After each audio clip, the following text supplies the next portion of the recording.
Hi, everybody. Oh, my goodness. Welcome in. Welcome into session 1 of April. Can you believe we are in April? There's a little teeny piece of me that feels like it's not possible that it's April, but it sure is. Welcome in. I'm so happy to see you and so excited for today's content because I love the moon. I really do. I just love the moon. I love talking about the moon. I love thinking about the moon. I love looking at the moon. I just love everything about it. So I hope you're excited. I'm happy to see you. Hi, Alexis. Here we go. It's crazy, isn't it? That we're like a third of the way through. This year is on fast forward. I don't know why, but it certainly seems that way. So, as we begin this first month of work, I have quite a few announcements and a lot of setting of context. I know. So let me, I'm going to ring my bell. Session 1 begins. Do you love the moon too? I do love the sun, I'll tell you. When I don't have the sun for even a day, I've often thought, because I love the United Kingdom so much, that I one day would want to live there part of the year. My aunt, my favorite aunt, who died a couple of years ago, lived in Cornwall for the balance of her life. The last 30 years of her life was in Cornwall. And I've always felt such a kinship to her, and I love everything about the United Kingdom, but I don't think that because of the weather I could do it. So I am a sun girl too, but the moon to me is all of our magic, right? It's all of our intuition, it's all of our divine feminine, it's all of those things. I had you at moon. So I have quite a few announcements for you. I'm going to go through all of those because it helps me to be linear. And are any of you new? Is this the first Soul Shift class for anybody? I think we have a few new members. And I do want to welcome you in and say hello to you and tell you how thrilled we are to have you with us. It's always a joy and a celebration when we have someone new in the community. And my hope is that you won't feel new for very long, that our community will scoop you right up and you'll feel like you've been here all along. Are you a sun girl too? Is Chakra Khan joining us tonight? No, Chakra Khan is sitting in the back, also known as Charletta. She's taking her rightful seat behind me as we don't have any body work to do tonight. So look at that. So it's Brandy's first class. How fun, how fun. It's Cindy's first class. Welcome in. Monique's first. It's Kelly's second. For Carolyn, it's first class. Love it. Welcome, welcome, welcome. Am I missing anybody? I'm just so happy to welcome you. Hi, Beverly. Is it your first class today, Beverly? Let's see. Yeah, it is really beautiful. And my aunt loved it. My aunt truly, when she died, she was back in Greece. And but she always said she left part of her heart and spirit in Cornwall. So, okay, so the way classes tend to work is that I really use the first hour and a half at least to focus on the activity, or in this case, the teachings of the day. Session 1 of Soul Shift every month is your thinking session. It's the main teaching session of the month. It's the session when we go through your worksheets.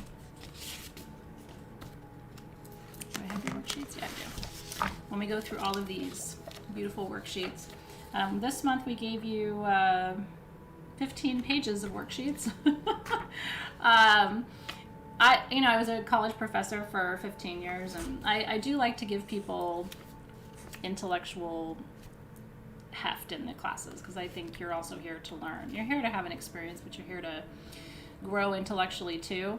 So this is what we focus on in the first session of the month, and the alchemy work. The intellectual part of the side of the alchemy work is what we focus on.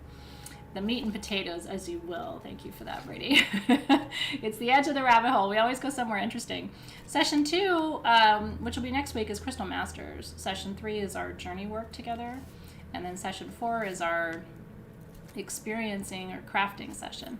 And this month we're making, so the only homework you have this week in Soul Shift is you need to make new moon water. Okay, it's very important. Let me get my camera on here. Hold on.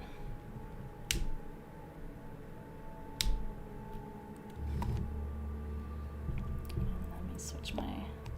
There we go. These are your tools for this month.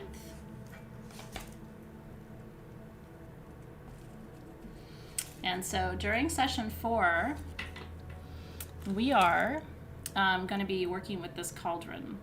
And you've got your tiers of releasing. So what you need to do is take this carafe this Sunday at the new moon and make new moon water so that you can make the craft at the end of the month at session 4. So those are all of the tools for Soul Shift for this month.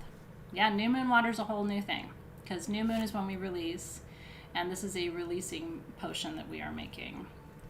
And because this is the last of our releasing phases for alchemy. So we're going to have a big shebang at the end of the month. A big shebang. So if you want tools for class, you can subscribe for them. And then you can cancel at any time if you don't want the tools. I always give you a preview right around the 12th or 13th of the month. I've got something in my eye, and I'm sorry for that. It's like fuzz or something. I'll try to get it. Anyway, right around the 12th or 13th of the month, I give you a preview of the tools for the next month, and then you can either subscribe or cancel. And so Alexis can give you the link to subscribe for tools if you'd like the tools for next month. Unfortunately, it's not possible to get tools for previous months, which kind of sucks, but it's just from an inventory perspective. We don't know how many people would want them, so it's really hard for us to stock. And a lot of the things are handmade. Like this month, this stir was handmade for the kit. This was made by hand for Sage Goddess. This was made by hand for Sage Goddess. These were custom, the cauldrons were custom made for Sage Goddess. So a lot of the things we do are custom, so we have to kind of order them in advance. So if you want to subscribe for the tools, you'll be able to have your tools for May if you'd like them. Yeah. Okay, so for tonight we're focusing on the worksheets.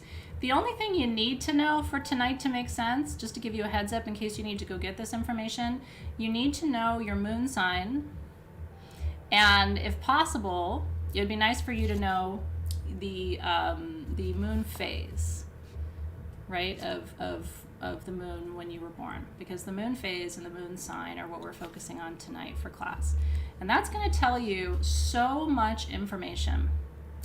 Tonight is all about your, what I'm going to call your underbelly. Okay? Tonight's about your subconscious. Tonight's about what really motivates you. Tonight's what I call under the hood. I will tell you, when it comes to astrology, I am much less interested in someone's moon sign or sun sign than I am in their moon sign. And the reason is, I've always called myself, as an astrologer, I've always called the moon sign the soul behind the mask. You know, it's the soul behind the body. Because your rising sign is really just how you show up to the party, right? It's kind of, it's the part of you that people know if they don't know you very well. You know, a lot of people, when they first meet me and don't know who I am, say they think I'm probably a Libra, right? Because I show up in the world as a Libra, and I'm Libra rising. So yeah, I'm a little bit of a people pleaser. I like everybody to get along. I can be kind of a chameleon. I kind of know how to make people feel comfortable and at ease. I like to talk. I love beauty and music and all those things. So I have a Libra. I show up to the party like a Libra. After my first drink, though, I'm a Leo, right? And I'm going to tell you what to do, how to do it, and then start bossing you around, right? And roar.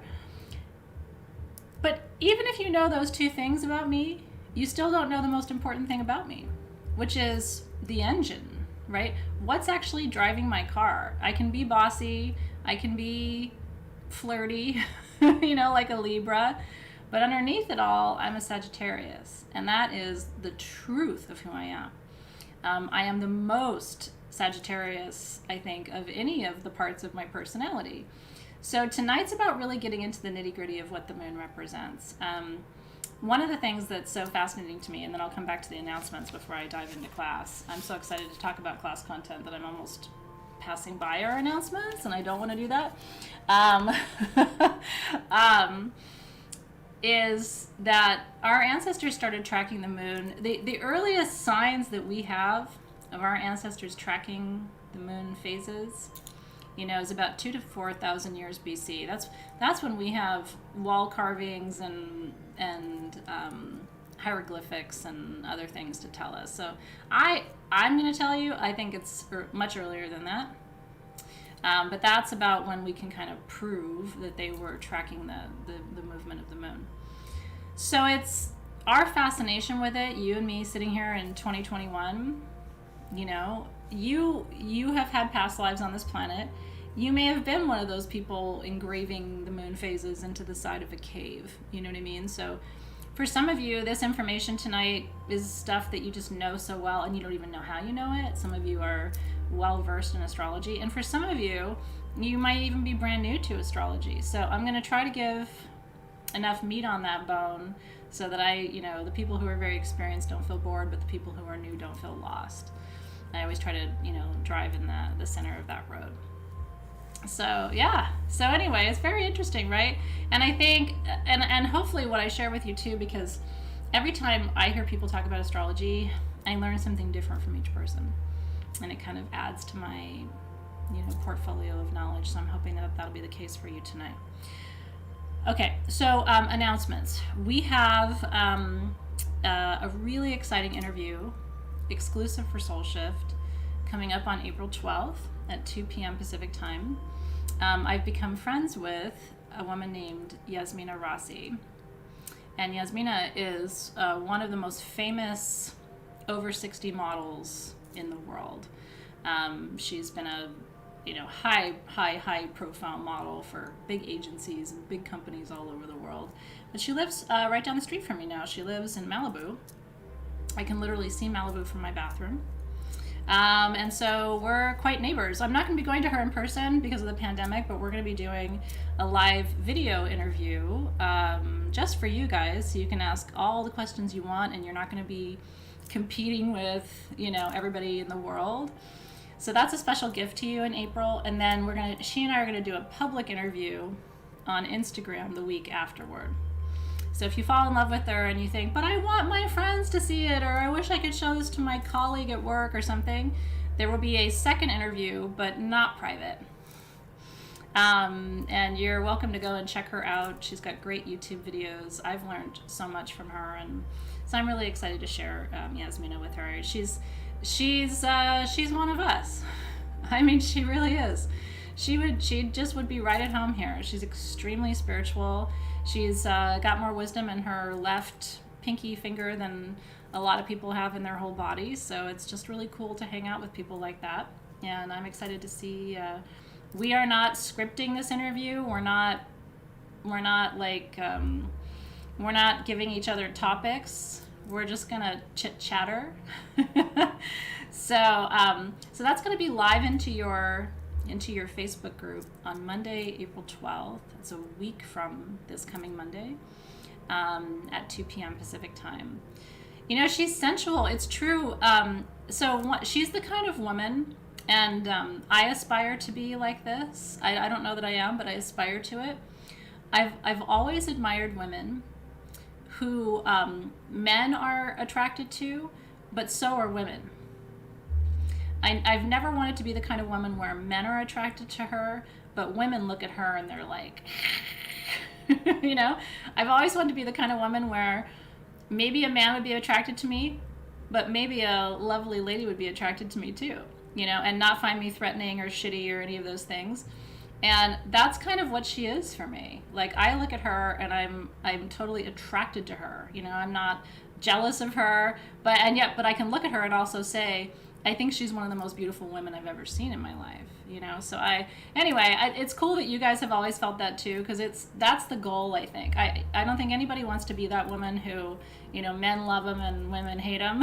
Who wants to be that? So she's done that, and so that puts her very high on my list, because I can't think of a lot of women like that. And I think sometimes women seek to be in competition with other women, and she's not doing that game at all, you know? So it's like, yes, that's exactly what I love about her.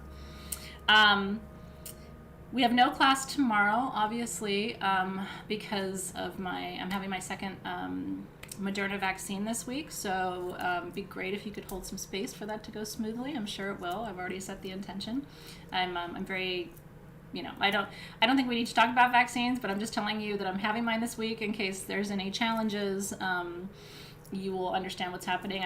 I'm very transparent. I don't like to play hide the ball. Like, where's Athena? Why is she not here? Like, you guys know, I basically bring you literally into my home.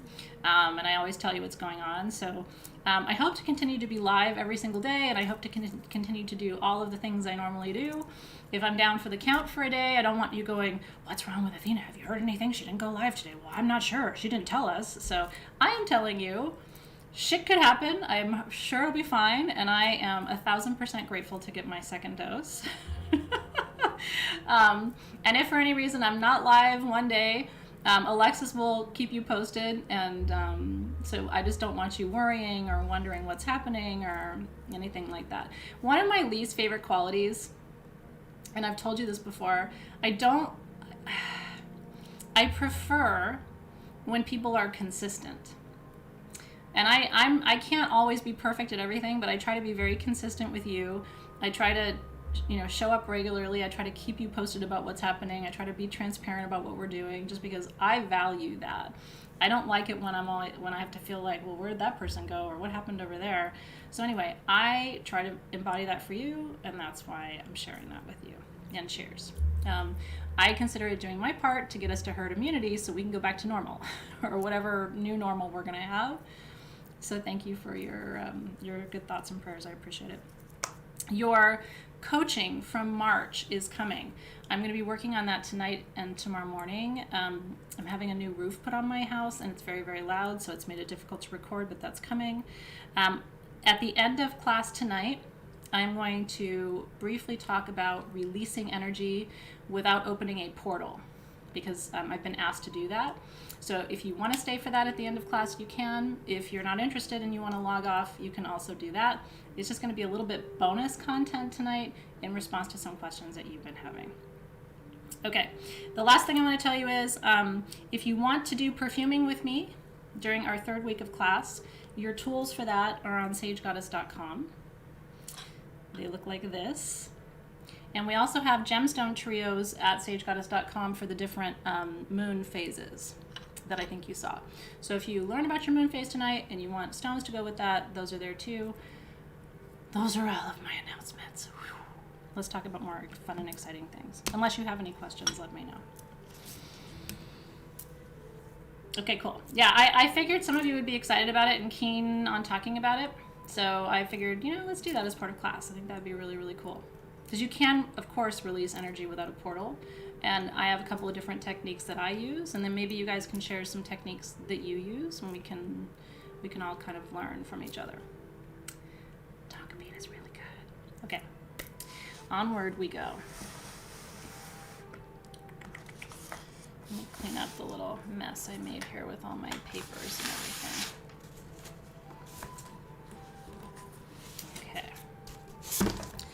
So all of your tools, by the way, have shipped out. So you are welcome if you want to begin using your tools right away. And I will be sharing more information about what's in your tools for this month, but you can start using them right this very minute if you would like.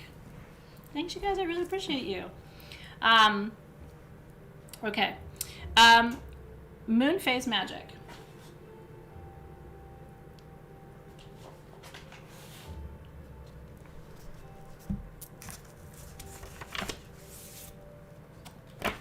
I feel like I'm sitting in the middle of a library, so bear with me. I've got papers everywhere.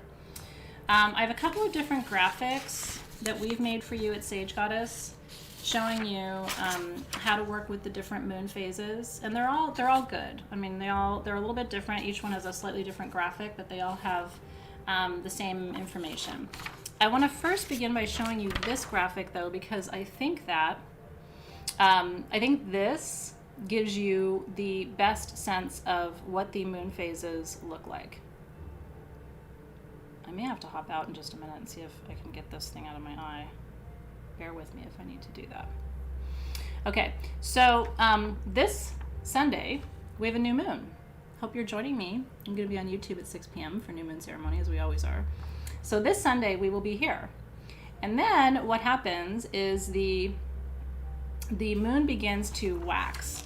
And so she goes on this journey of going from into her waxing phase. So she goes from being new to being a waxing crescent, and then to first quarter and waxing gibbous, and all the way to full.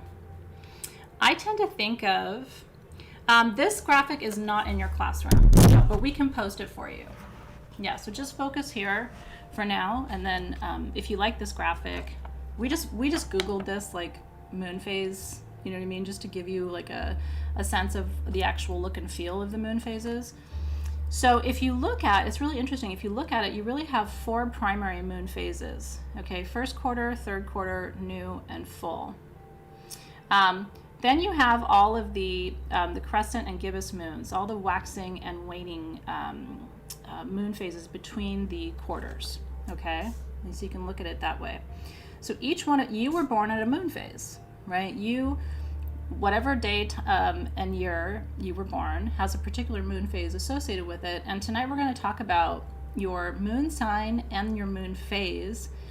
And what it's going to tell you is a lot about your primary motivations, and also how you act and react. The moon phases tell us about how outgoing you are or how introverted you are to a certain extent.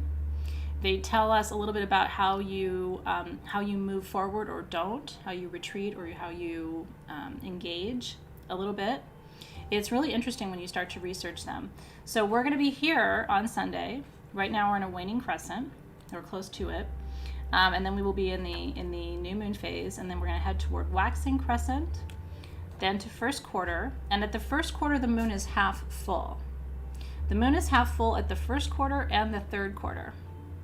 Here you can look at her as half full, and here you can look at her as half empty. Right? I mean, it's the same, right? But it's like how you look at it. So this whole phase from new to full is builder energy. We are the builders. And so we like to gather, accumulate.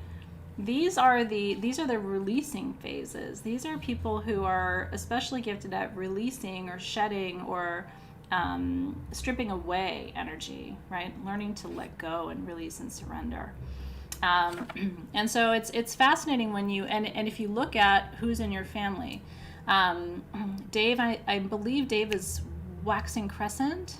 I'm first quarter, and both my kids are waxing gibbous. I'm pretty sure. Let me double check that. But so we're like a whole builder family. We're like a flippin' anthill over here in the Paracas Meislich household. But we do get some shit done, right? I mean, we are initiators. We are, we are movers and builders and all of that. So it's, I'm hoping that tonight will teach you about kind of some of your fundamental drives, subconscious drives, and your conscious and subconscious inclinations. And one of the reasons why this is so important is a concept called polarity. So I want to take a moment to talk about this. There's 2 things I want to say to you as part of tonight's content. First of all, we are still in the dissolution phase of alchemy. And one of the reasons we're studying the moon and making moon water and making releasing potion and all of these things, one of the reasons we're doing all of this is that we, I know it's interesting, right? One of the reasons we're doing all of this is that we are in this Cancer feminine queen phase of alchemy. Do you remember session 1 of last month where we talked about all of this? That the calcination phase, the first phase of alchemy that we went through in January and February, is fire, right? And masculine, it's Aries. It's like, do it now, get it done, burn it down. This is not that phase. This is the polar opposite phase in a way, where we were burning through and burning down and burning in January and February. Now we're washing through and filtering out and washing away. This is a very feminine, watery phase. I want you to think a little bit, because I know for a lot of you that you're going through a lot of dense, heavy things right now. I want you to think a little bit about what that means to you emotionally. This is a teary phase. The tears for a lot of us are coming easily right now. I'm not a crier. If you see me cry, and some of you have over the 10 years I've been doing this with you, but it doesn't happen every day of the week, and it doesn't happen every week, and it doesn't happen every month. Crying is not my body's favorite way to release energy. And I have very little water in my charts. It's just not my natural way. I love it. I'm not opposed to it, but it doesn't come easily for me the way it does for my daughter, who's a double water sign, right? But in this phase of alchemy, I have been weepy. I was up here in the crystal room the other night, and I couldn't stop crying. And I wasn't sad. And nothing happened. Dave, afterward, he saw that I came downstairs, and like, you can tell when someone's been crying. And he was like, "Are you okay?" And I said, I am. I'm just sad. I was up here thinking about the past and just thinking about some losses and some phases of my life that I didn't want to end as soon as they did, or the way they did, or, and I don't know. And honestly, I was up here looking at a crystal, for goodness sake, and that crystal was from that time. And all of a sudden it was like this wave of memories came through, right? And I was overcome by it. And I literally sat in there on the floor and just let myself have it. I just cried for like 15 minutes. I just, all the things. It's okay. This phase may find you. Let me explain what else this can look like. Because you might be looking at, the emotions that are coming up and be like, I want to feel excited, but instead I feel sad. I want to feel like I'm making progress, instead I feel like I'm stuck. I want to feel like I'm moving, and instead I feel like I'm moving backward. I want to feel like does this sound familiar? The main thing I want to tell you right now about where we are in this process, as your teacher and as somebody who's been doing this kind of work for years, when you hit resistance and when you feel polarity, why do I feel this instead of this? I want to feel this, but I feel like this. Because a lot of you are talking about this in the group, and please hear me when I'm telling you this. I almost want to say it 7 times, because then you'll remember it, and I literally want you to hear me in your head when you're going through this. This is the moment. That is an absolute sign to you. The universe works in polarities. And oftentimes you have to go through the polar opposite of what it is you're trying to create or manifest or experience. And it usually happens right before. It's like, and so as a coach, as a teacher, as somebody who's done this work for so many years, when I see you in that place, I get excited because I'm like, they're right about to get it. But you're sitting there going, this sucks. Why am I crying when I want to feel, strong? I feel like I'm weak, but you're not. If you're crying right now, if you're struggling right now, it's like this is the purification. If you came to me and you were a dirty damn mess, like my kids after they've been running on the field, and you came to me and said, Anna, can I take a shower? And I put you in that shower and gave you a white washcloth. If you didn't come out with dirt on you, I would be wondering what was wrong, right? There has to be some sloughing off. There has to be some muck that comes off. And that is not a cute, fun, pretty, easy process. But if you don't do it, how do you know if you're doing the work? If you skated right through this year and felt just exactly the same at the end of the year as you did at the beginning, would you really feel like you went through alchemy? I mean, it's a genuine question. If you don't feel some discomfort, there isn't change happening. Discomfort always comes with a little bit of a struggle. You got to get the dirt off. You got to move the energy through. I mean, it is part of the process. Well, it could be, Melissa. I had the hardest financial time of my life right before the beginning of the easier financial time in my life. But I had faith. I never sat there and thought to myself, I'm going to be stuck here forever. I always had faith. So much so that Dave used to look at me and go, I don't even know where you get that faith from. I was like, I don't know, man, but I got it. We're going to be okay. This is going to be okay. We're going to move through this. I mean, it was my constant mantra. I have had absolute financial trouble. I have had absolute health crisis. I have had absolute betrayal, relationship, fucked up horribleness. I have had, I mean, whatever you can name, I've had it. I'm not sitting here as somebody who's like, oh, it's been really easy, but so sorry you're struggling or whatever. So I know what those moments feel like, and how you can just be at a place of, I don't want to do this anymore. This is too hard. I can't do this. Oh my God, oh my God, oh my God. But I'm going to tell you this. It's actually in those moments, and because I've been through like a dozen of these, this is why I believe this. It's in those moments where I literally think they're all watching you. And I know that might suck to hear, but I literally think that's when the universe looks at you and says, you know, with one eye up, are you going to have faith? Are you going to believe? Are you going to keep going? Or are you going to stop? And so there's a little warrior in me that's always like, nope, I am doing this. I am persisting. I believe. I have faith. I trust. I know. I allow. I receive. I give thanks. I know it's coming. Okay? Everybody goes through struggles. I think the reason some people seem to live in struggle, and I've got a lot of those people in my life, I think one reason people live in struggle is that they almost begin to believe that that's just how it is. And so they start to rest in the struggle or expect it. They don't expect to experience a difference in their finances. They don't expect to experience a difference in their health. And if I ask them why, they would say, well, why should I? It's always been like this.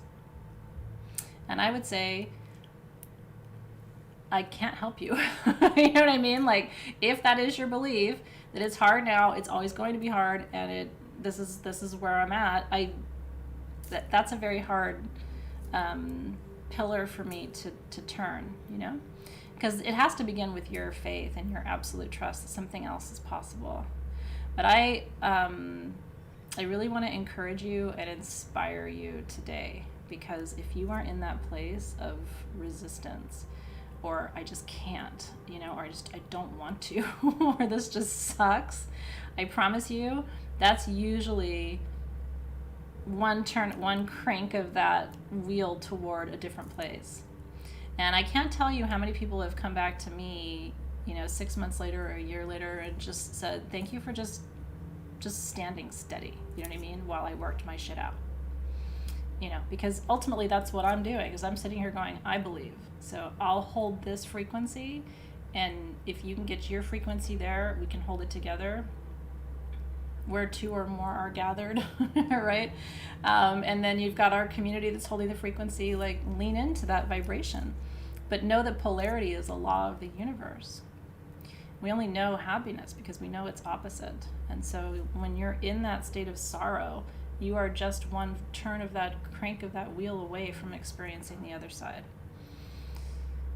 I see you, Christine. Well, I felt really called to tell you this today.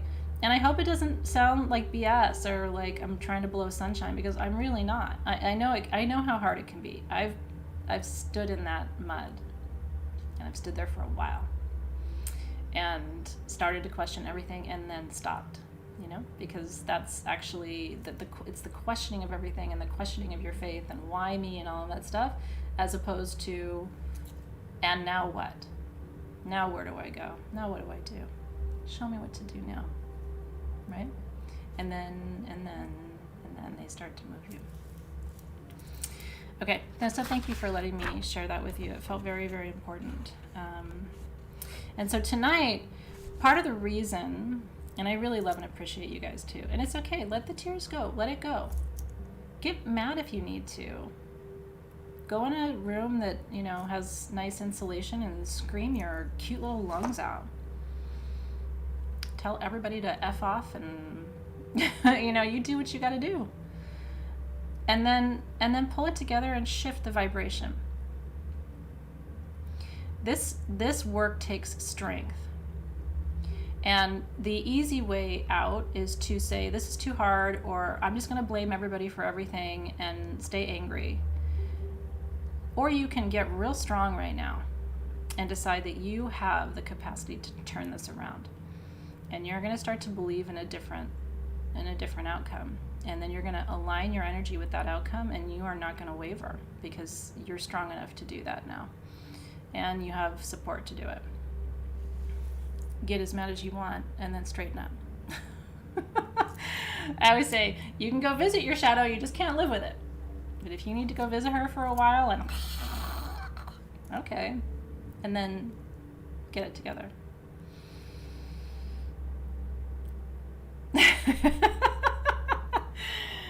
then you turn it around. Okay. Now let's go to our worksheets. You're stronger than you know. You're stronger than nails. You are stronger than the strongest person you know. And I know that to be true. That's right.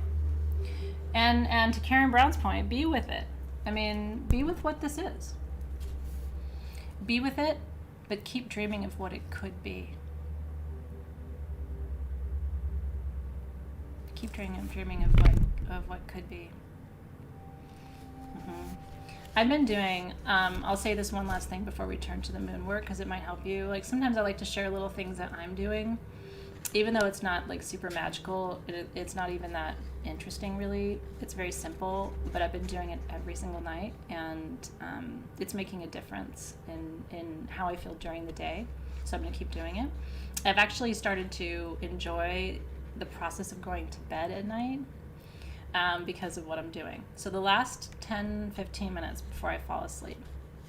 So usually in our house, Dave and I watch something together at night when we get into bed. We've been watching The Crown. But I fall asleep before he does because I'm the older of the two. And so he usually will put his headphones on and watch another half an hour of TV when I'm falling asleep. 5 out of the 7 nights a week. So anyway, once he puts his headphones on, I kind of have my little time to meditate or say mantras or call my energy back to myself. It gives me like a little pocket of time before I fall asleep that's silent because he's got his headphones on. So what I've been doing for the last 2 weeks, instead of mantras or, I do call my energy back in, but quickly, what I've been doing is I was spending that last 10 or 15 minutes dreaming. Just dreaming. Dreaming of where I want to travel, dreaming of the people I want to see and hug and kiss on the cheek, and dreaming of gem shows, and dreaming of, I've been wanting to find a place, a little oasis in the desert here in Southern California, so I've been dreaming my little place into being. I've been dreaming about all kinds of things. Every night for 10 or 15 minutes before I go to sleep, I just fantasize about all the different things that I'd like to see or achieve or create or experience or grow or nurture. I've been dreaming about Nick's freshman year of high school and just dreaming into how much fun he's going to have in baseball tryouts, and just like in the happiest possible, just dreaming into the future space. And I have been having the sweetest dreams. I've been sleeping all the way through the night without interruption. And I think it's because I'm just getting into this space. And I feel like I fall asleep happy, not worried. I haven't been having like running thoughts. You know how you wake up sometimes in the middle of the night and you can't, it's like all the things you didn't do during the day, or you're overwhelmed. So I just want to invite you. Yeah, it's instead of daydreaming, it's night dreaming. I've been night dreaming. So maybe try night dreaming. Tell yourself, figure out when you tend to fall asleep. Get in bed a little bit before that. You can hold a crystal with you if you want, which would be sweet too. I have my little Morpheus candle and Morpheus perfume and everything that I work with before bed. So anyway, a little night dreaming for you might be very helpful. but don't give up on your dreams. If dreams didn't come true, I wouldn't be sitting here with you right now. And I'm not special. I'm not any more special than you are. So if I could be sitting here talking to you right now and that was a dream come true, then pretty much anything you want is also possible. And I believe that to be true. Okay. So let's talk about worksheets. So the first page just kind of walks you through, this month we're still working with the dissolution phase, following the calcination phase, which we're all very glad we are complete with, right? And so the energies are slightly similar from last month, but the exercises, the way we're working with the energies is slightly different. And so we're choosing to focus on the moon. And that's because this is a feminine phase of alchemy. It's also ruled by, thanks you guys, it's also ruled by the sun sign Cancer, this phase of alchemy. And of course, Cancer is the ruling planet for our beautiful moon. And so all of that means moon work is aspected for this month in alchemy. It's really important for us to be focusing on the moon and remembering what the moon represents for you, which, like I said, is the soul behind the mask. It's the soul behind the body. It's the truth and the essence, really, of who you are. And so because we're gathering up ashes and dissolving them in water and purifying all the muck and yuck that came out of that first phase, water is very important for us. It's also, Tara and Alexis and Claire and I, who really are the ones who work on the content for your class and have for the past 5 years, our little quad. And gosh, how I love Tara, Claire, and Alexis as thought partners. I mean, talk about working with the smartest people I know, who love this stuff as much as I do. We were talking about how it's really fun to do this work at the beginning of spring in the Southern Hemisphere. I know Kaz and Morgan and Lena and a couple of you who are in the Southern Hemisphere are doing different work right now because you're just entering the fall season. But up here, we're still in kind of a watery month, right? Like here in LA, we will get rain all the way through the end of April, although we've had very little this year. We're kind of in a drought, but this is still kind of the watery part of the year, so the timing seems really right. Okay. We've also moved from the root chakra, as I mentioned before, in January, February, to the sacral chakra now. So we're more in kind of a creative space too, as opposed to a home and place and origin and safety space that we were in with calcination. So this feels a little bit softer too. So on page 2, it talks about how the moon is the closest astronomical body to the earth, right? That's why it has such a pull over us. That's why it governs our tides. That's why... And the moon governs you in so many ways because so much of your body is water. That's why sound tools, and I'm going to teach sound healing at some point, probably more next year than this year. But sound tools are the future of healing. And why is that? Because your body is so much water. You've seen what sound does to water, right? It makes mandalas on the surface and stuff. Well, what do you think it's doing inside your body? So that's why the moon is so important. It's so close to us. And it has that incredible pull on our bodies and also on our bodies of water. The moon in your birth chart, as it says on page 3, reveals your inner private self. It's a nighttime planet, right? So it also represents kind of the deeper subconscious. It's everything that isn't in the light of who you are. I always like to say, your moon is everything I can't tell about you just by meeting you. So just by meeting me, I don't think you'd be able to know how obsessed I am with the occult. Now, maybe because of my tattoos and because you know me, but if you just saw me at Trader Joe's and you couldn't see my tattoos or whatever, you may not make that assumption about me. But moon in Sagittarius is the placement of the occult. And by occult, I just mean hidden, right? Occult from the Latin just means hidden from view. So I'm interested in everything that you can't see. Just by meeting me, you may not know that my entire life's work is about studying truth and wisdom. That's why I got a PhD. Sagittarians are always on this quest for more knowledge. They're never satisfied. They always want the next level of wisdom, right? We're obsessed with learning. You may not know that just from meeting me. So there's certain things about the moon sign that just show you these parts of people. Just by meeting me, you may not know that I'm really flirty and I don't like rules and I don't like being told what to do, and I wasn't sure I wanted to get married ever because I like being with one person for the rest of my life.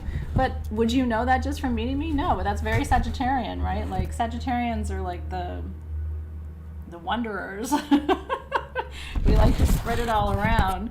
So anyway, it's everything about you that someone can't tell just by meeting you, or even if they know you quite well. These are more of like the secrets, you know, of the behind the scenes.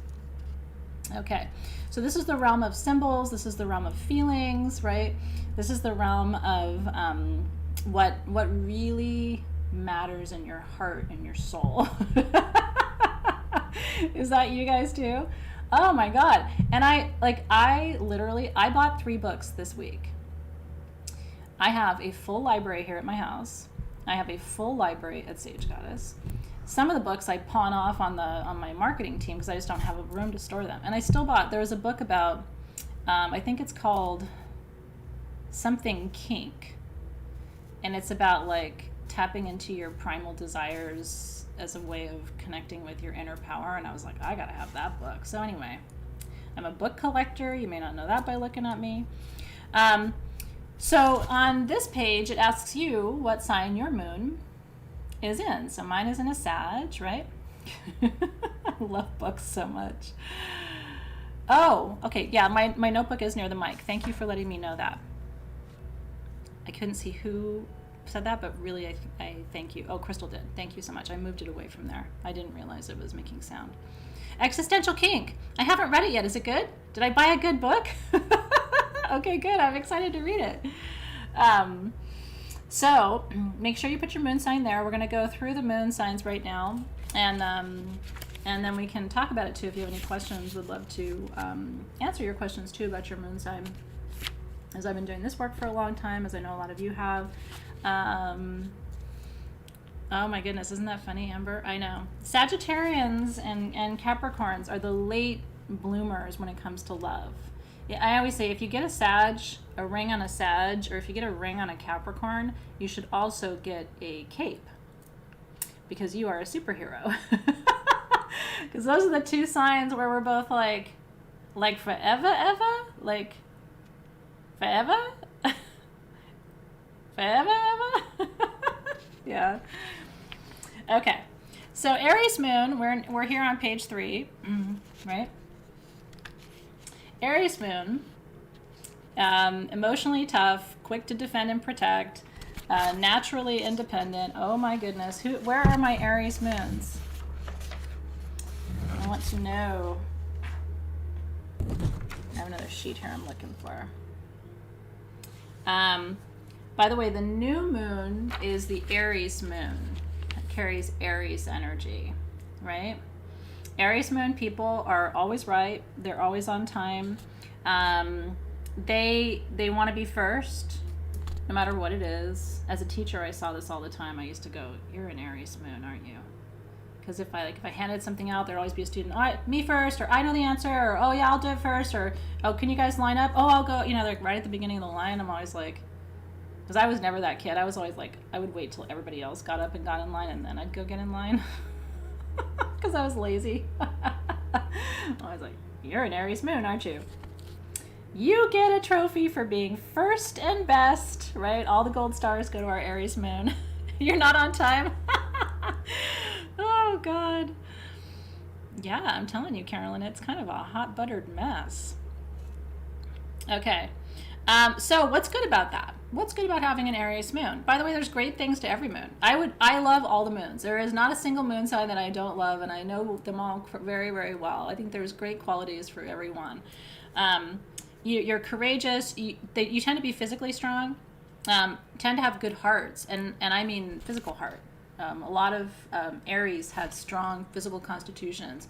If they get sick, they don't get as sick as other people get, usually. And you're entrepreneurial a lot of the time. You're not afraid to fail. Not the same as the other moons. I think Aries has this innate trust of their own wisdom and their own abilities, more than any other fire sign, because Leos doubt themselves. They're never going to tell you that, but they do. And Sagittarius trust themselves, but they also change their mind all the time. So I think Aries, of all the fire signs, they're the ones who really trust their wisdom, and so they make good choices too. Usually if an Aries says, "I'm going to go do something," they've probably thought about it. You know what I mean? And so, yeah, and quite healthy too. Not everybody's trying to fight with you, Aries, Moon. This is the one thing, is it's like, is it all a battle? Like, it doesn't all have to be a battle. Not everything is a fight. Sometimes you can let other people be first, and that's nice, right? Do you always have to be first in line? So sometimes, Gansito Lover, Aries, Sun, and Moon, right? And Michelle Williamson, Sun and Aries. A lot of this is going to apply to you too. When we're talking about the moon, which is what we're focusing on tonight, how do you know the difference between how your sun operates and how your moon operates? My understanding, right, of this, or my interpretation, is this is about kind of what you do on a subconscious level. This is instinct, emotion, right? What really is going on under the surface for you. So that's the difference when we talk about Aries moon, right? You may have a very different sun. You might be a Libra sun, and so you might be like, live and let live. But underneath it all, you want to cut everybody else out of that line and be first. Do you know what I mean? So this is the underneath it all part of you. Underneath it all, you know you're right. You would like to be first, and you think it's a fight. And it's not always a fight, but when you're ruled by Mars, you know, you think everything is a throwdown. It doesn't have to be that way. Okay, so we've found that red jasper and dragonstone are good for the moon in Aries if you want to play up the energy of that. The other thing you might want to consider doing in service of tonight's theme, which is polarity, right? Because again, at this phase in alchemy, we're working with the moon, but we've been working with the sun. Try looking across the zodiac at your opposite sign and work with those stones. A lot of times what we need to cultivate is what our opposite sign is. My opposite sign is Aquarius. I get too rigid sometimes. I'm fixed fire, you know, it's like my way or the highway sometimes, and sometimes I need some of that Aquarian open-mindedness, go with the flow, ease back, right? Non-judgmental, all of that stuff. So as we go through, I want you to also think, what is the opposite of your moon sign? Because that has wisdom and medicine for you too. And you just got to look across the wheel, right? What if your sun and moon have opposite traits? You're just a party in a bag, Lori Michelle.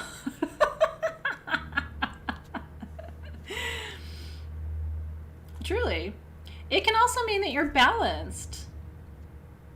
I have always laughed because my parents gave me, I would never do this to my child. My first name, Athena, is the goddess of wisdom and war, right? My middle name, Irini, is the goddess of peace. I am literally the goddess of peace and the goddess of war in one bag, okay? That's a bag of crazy, right? How can you be the goddess of peace and the goddess of war at the same time? Maybe it's to teach me duality. Maybe it's so that I can hold the poles, right? Maybe if your sun and your moon are in opposition energetically, you are meant to be like me and have to hold both sides of that coin, right? And it can teach you a lot. I know what wisdom looks like, and I know what the opposite looks like. I know what war looks like, and I know what peace looks like. I know how to create peace. I know how to create war. Like, it becomes a choice, right?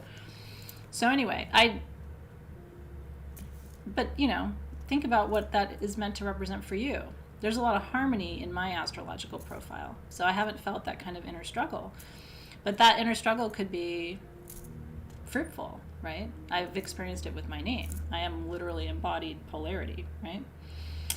Taurus moon, underneath it all, one of my very best girlfriends in the whole wide world is Sagittarius sun, but she's Taurus moon. And this is her. And most people who don't know her, she's a relatively famous person, but most people who don't know her would never know these parts of her because it's her moon and she's a very private person in her private life. And so this is who I know of her. She is outgoing, but she's also really stubborn. Hey, Zoe. Oh, you made me a necklace?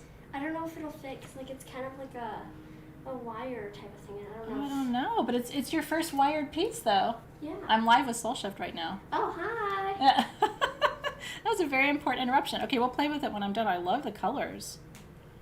Nicely done, Zoe. Hi. There's that cute. I'm so glad you came and said hi. I love you. Love you. Thank you. No problem. Okay, so she's slow to change. She's stubborn. She's loyal and determined. And but to feel comfortable, she has to count on things. Like, if you say you're going to be there at 2 in the afternoon, you got to be there at 2 in the afternoon. If you say you're going to do this thing by Friday, you got to do this thing by Friday. Sagittarius moon, we don't care. If you say, oh, you know what, I'll be there Friday at 2 p.m. If we show up at Friday at 2 p.m. and you're not there, we're like, oh, I guess I'll just do it by myself. But a Taurus moon, if you tell a Taurus moon you're going to be there at 2 p.m. and you don't show up, they're going to be on the phone going, excuse me, why are you not here? Are you coming? Why are you late? Right? They are very earthy and very sensual, and they have extremely good taste. For Taurus moon, they would rather have 2 of something really nice than 20 of something not very nice. They're really about quality over quantity, right?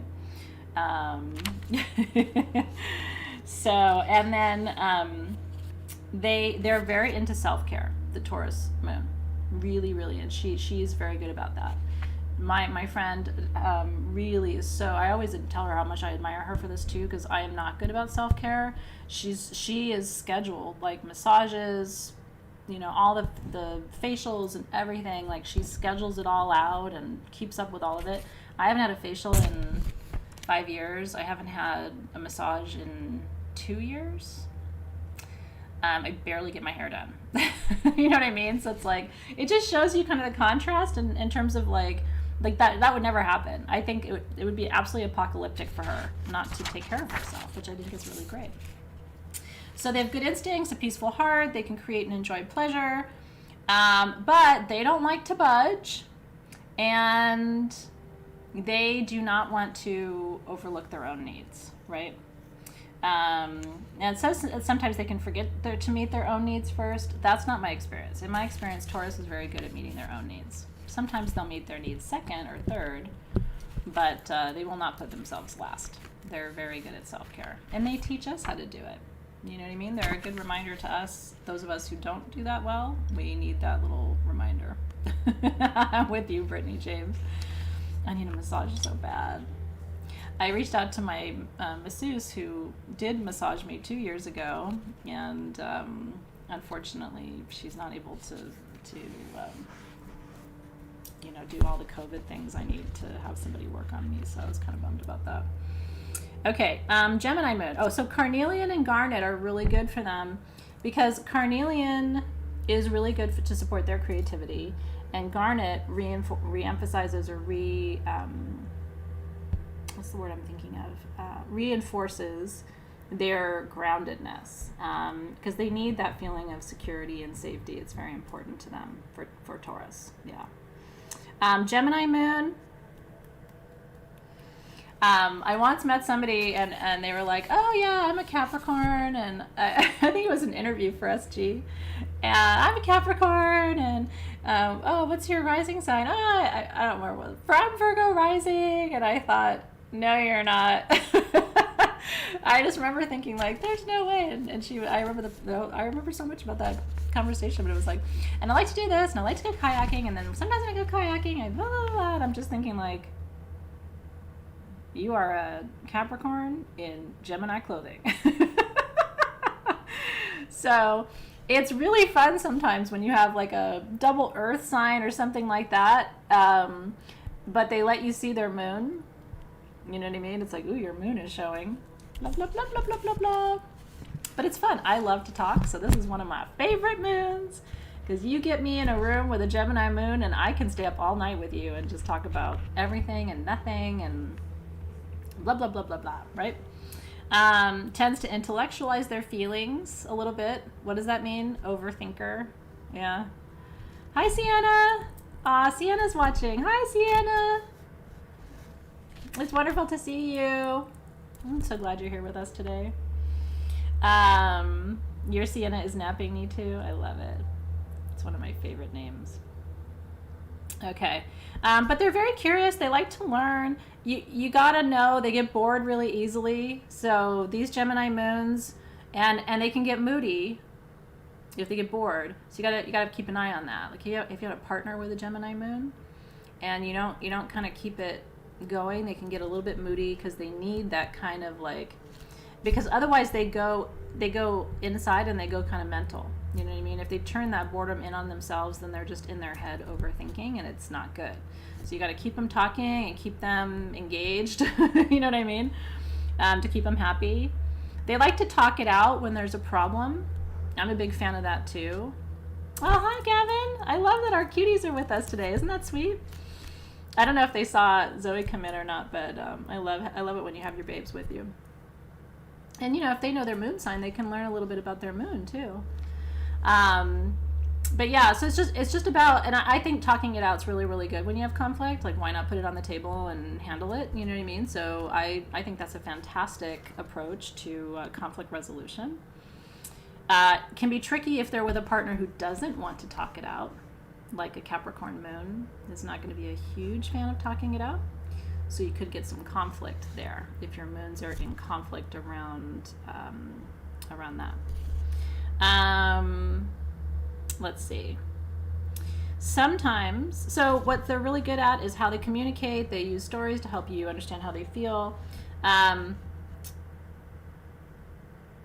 When it's time to listen, they need to be quiet. There is a time to talk and there is a time to listen. And they don't often understand the power of silence. I always say that one's ability to appreciate silence is in so many ways and in so many cultures a mark of your spiritual growth and development. People who rush to fill a silence often are still learning to meet themselves and get insecure or nervous when there isn't a lot of going on. So that's one way you can tell kind of an evolved Gemini moon is when they're not, they're one of the people who, when you're talking and you can tell the person isn't listening, they're just waiting for you to stop so that they can start talking. Do you know that? Does that ever happen to you?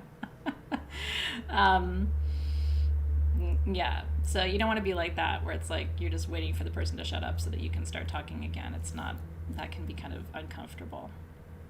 Okay. There is a beauty in silence sometimes, right? Okay. Larimar and Amazonite, right? Again, to support you. And Larimar will help you get into better touch with your emotions, because sometimes Gemini stays on the surface, needs to go into the heart space. It's nice if there's some other complementary placements in your chart, like maybe a Cancer sun or Cancer rising, which will help you get into more of the emotional depth and not have you stay at the surface of the emotion. You thought that was your ADD? It can be. I have ADD, so yeah. And it honestly, learning how to be with silence and not just wait for people to shut up is a maturity thing too, right? It takes time to realize, like, oh, maybe I don't have to say anything. Maybe I can just be quiet and listen. What a concept, right? Okay, Cancer moon, very, very sensitive people. They can, now I love a good Cancer moon. I really do, because I love Cancers. Are you Gemini moon, Bonnie? Yeah, but Gemini, you got to remember, Bonnie, you've got a Capricorn sun. You're not going to talk that much. I mean, unless you really were intentionally trying to balance that. But Capricorns are never going to be the great talkers of the world, They're excellent conversationalists, and they're very intentional, but they're not just talkertons, Yeah, so that's a nice balance, actually. What is Kat's moon? I'd be curious to know what her moon is. I'm guessing it's an Earth moon, but that's just a guess. So Cancer moons can take things really personally. You got to watch out.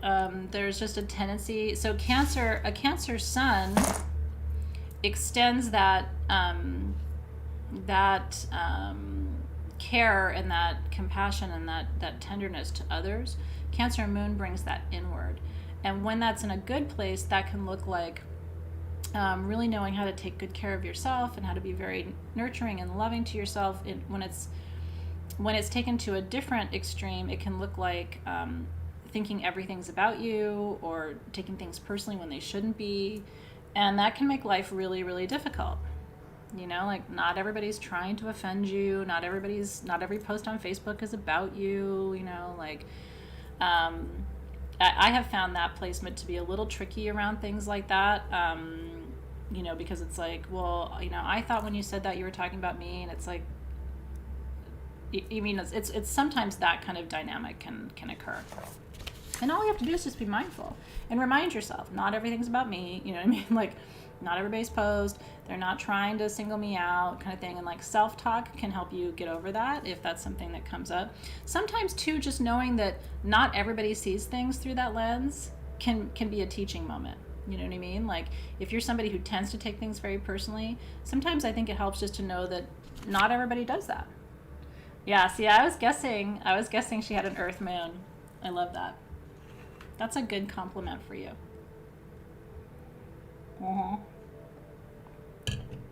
Okay. So, Cancer moons need a lot of time alone. Cancer moons need time alone. They need to be able to recoup. They need to go into that shell. And Cancer suns are like that too, but man, when it's the moon, because that's Cancer's planet, right? Cancer moon, everything I'm telling you about the subconscious and inner motivation and the feminine energy, all of that is like times 10 with a Cancer moon. So it's really important, especially if you have Cancer moon, to like listen to all of the messages of today, because the moon is so much more of an impactful planet for you because of being a Cancer. And so what are their gifts? They really understand people, and they're very good at knowing how to look after people and how to take care of people, even more so than Cancer sun. And remember, when we're talking about the moon, we're talking about instinct. It's their instinct to care. You know what I mean? Like, other people might say, why do you care about that? Or why are you helping that person? And a Cancer moon would just say, how can I not help that person? How can I not care about that, right? It's just their gut reaction, which is one of their gifts. You have a very caring heart. There's a little bit about Cancer moon, and I'm going to say this about all water moons. Ready for a big generalization? There's a little bit of all the water moons that's like off limits to you, to anybody but them. There's a little bit inside of you guys that's super mysterious. And I say that because my husband is a Pisces moon. My daughter's a Scorpio moon. I'm pretty sure my sister is Cancer moon. And my mom might be too. And there's just a little bit about them. Like, you're never going to know the whole story. Now, I think we all have a little mystery. Sag moons have this too. We have this too. I have a little vault. Nobody gets in there. It's a quiet place. There's no skeletons in it. It's just like the deepest core part of who I am, which feels very like past life. Like I keep a lot of that close to my own heart. So we have a little mystery too.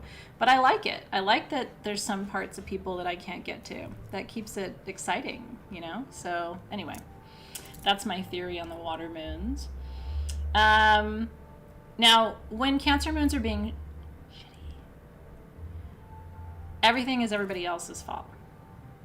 You did this to me. You did that to me. Back in 1984, you told me that I looked ugly in that dress, and now I refuse to wear dresses, 40 years later because, and it's just like, kind of thing. Like, that kind of stuff can happen with a Cancer moon.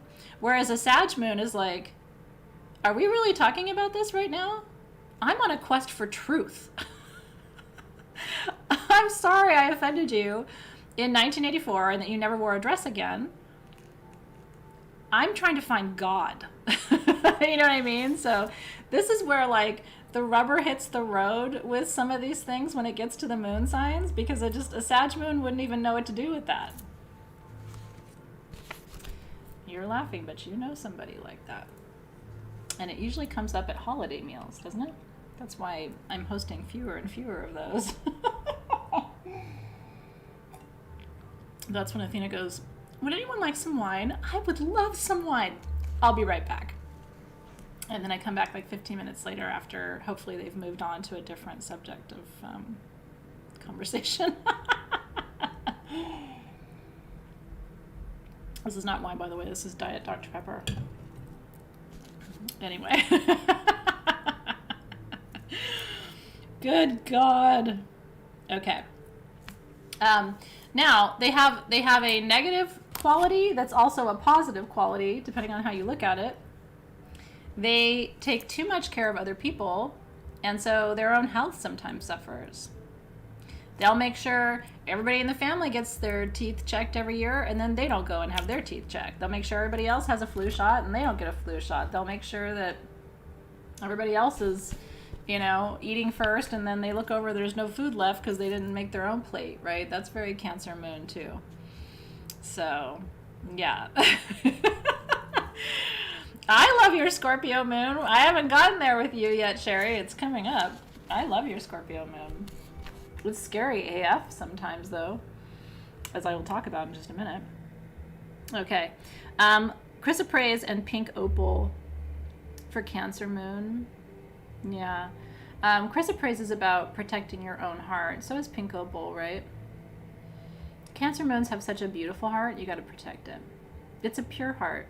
The love, if a Cancer moon loves you, it's pure. And it's pretty unconditional. Like, it's the kind of love that you feel lucky to have. It makes me emotional.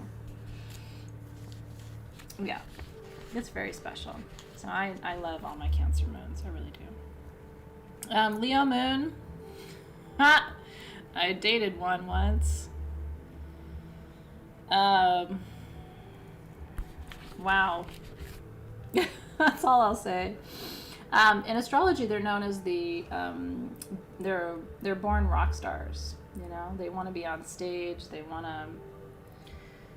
They're very excitable. They want to be seen and loved. They're also terrified of being embarrassed at the same time, which is very different than Leo sun. I don't mind being embarrassed because it's very hard to embarrass a Leo. But Leo moons are like, I want to be seen. Wait, don't see me too much. Wait. You don't fully see me, do you?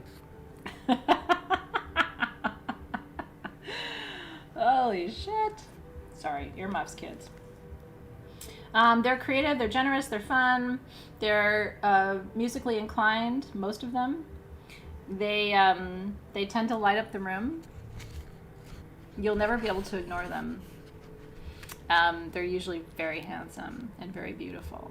Very, very, very beautiful people. And they have a little star in them.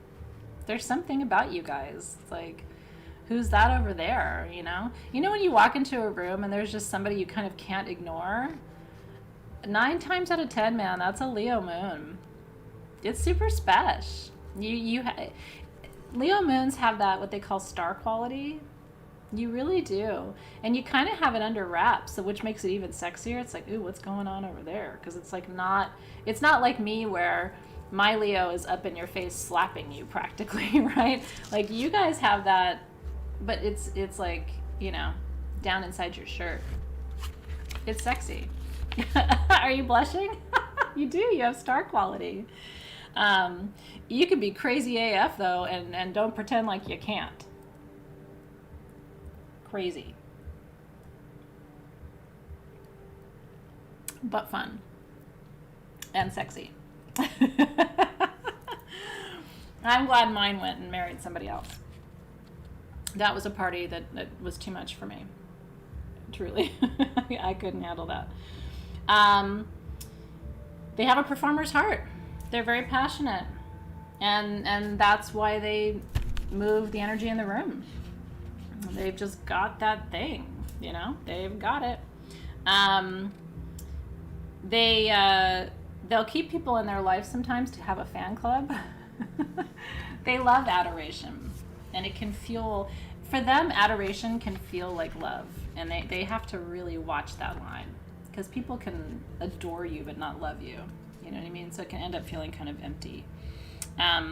They're also so afraid of the limelight that a lot of times, and this is, hear me on this, and Ariad Norellis, let's talk about that. This is really important for Leo moon. I have almost never seen a Leo moon fully live up to their potential because of that fear that they're going to fail, or somebody's going to see them fail, or what if they're not good enough. Like, there's this like little bit of, they don't let that light fully shine. That is not true for Leo sun, Leo moon. Because a Leo sun, a Sag sun is going to push you out of that comfort zone. But if you have a Leo moon with a Earth sun, that may reinforce that kind of conservative, like, well, I don't know, maybe I shouldn't, I don't want to be too big, I don't want to be famous, I don't want any of that kind of thing. And so they kind of hide that. And like I said, but that what they're hiding is so sexy and desirable and like wantable, you know what I mean? That I think this is the big crux of the life of a Leo moon. So push past that. Like, let me coach you into telling you that don't let that kind of natural and the phase your moon was in when you were born is going to influence this, and we'll get there in just a second. But don't do that. You know what I mean? Like, don't let your don't hide your light. It's too important. Here they are. So we'll talk about the moon phases and what they represent too in just a minute. Ruby zoisite and red aventurine. Ruby zoisite's good because it's going to juice your passion. You know what I mean? Isn't that funny? Well, and astrology is real. You know, I mean, everything we're talking about, that's why it's like all these head nodding moments, because there is a universal truth in what we're talking about. And what I kind of like in teaching you this way and having these conversations, this back and forth, is we can also look at the other parts of your chart so that you can see how one position might be reinforcing, but the other one might be undermining you in some way. And so how do you compensate? You have to look at the whole picture of it to really see where you need to be more extroverted or more introverted to compensate. Any Virgo moons in the house? Woo, that's a party too. It's hard for Virgo moon. It really is. My son's a Virgo moon, and it's very different from Virgo sun, because all of that critical eye that the Virgo moon looks at the whole world through the lens of what's wrong here and what could be better, right? I always joke that Dave does that even like with my face. Like, he'll literally be talking to me, but I know he's looking at this pimple. And I always say that. Like, I'm just like, can you look at me in the eyes? I know I have a pimple. Like, I could totally, but I'm talking to you right now and you're looking at my pimple. Like, can you look at my eyes, and I know this is happening. You know, like, we'll have that conversation. A Virgo moon takes that critical kind of perspective and turns it inside. And so they're so hard on themselves, and they like live this internal world where they think about saying something, and then they think they like run through the whole conversation in their head, and then they decide it's not even worth it to say anything. You know what I mean? It's like, so I feel like half the time I'm like pulling stuff out of my son, like, come on, dude, listen, I want to talk to you about this. I know you've already had the whole conversation in your head. Okay. I still want you to have the conversation with me. And my son will say, well, I thought about saying this, but then I thought about, well, if I say this and then the other person says this, then I'm going to respond like this, and then the other person's going to say this, and then we're going to end up with a fight. So I'm not even going to, and it's like,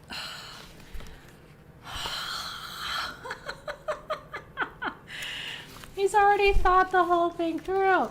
And I look at him sometimes and I'm like, he's got to find the exact right partner, like a Cancer moon, or somebody who'll be very nurturing, right? So you're emotionally you're cautious, right? And anti-drama, Virgo moon's least favorite thing is drama. They do not want to talk about it. They don't want to see it. They don't want to hear you talk about it. They don't want to, and they don't want to be part of it. Nick told me, he's like, Mama, I downloaded Snapchat. I opened that thing up. That was a whole bunch of drama. I deleted that app. My son literally had Snapchat for like a day and then was like, I'm not doing this anymore. It's all drama. I can't, he hates that. But they need to feel like they're making things better. And they have a healer's heart, right? They're willing to take their time to help people. They're service oriented, but again, it's like very internal, and it's very like it's very emotional, right? Again, this is what you're inclined to do, right? They can let a fear of imperfection get in the way of action, which is one thing, right? And they can sometimes throw themselves into their work as a way of avoiding intimacy.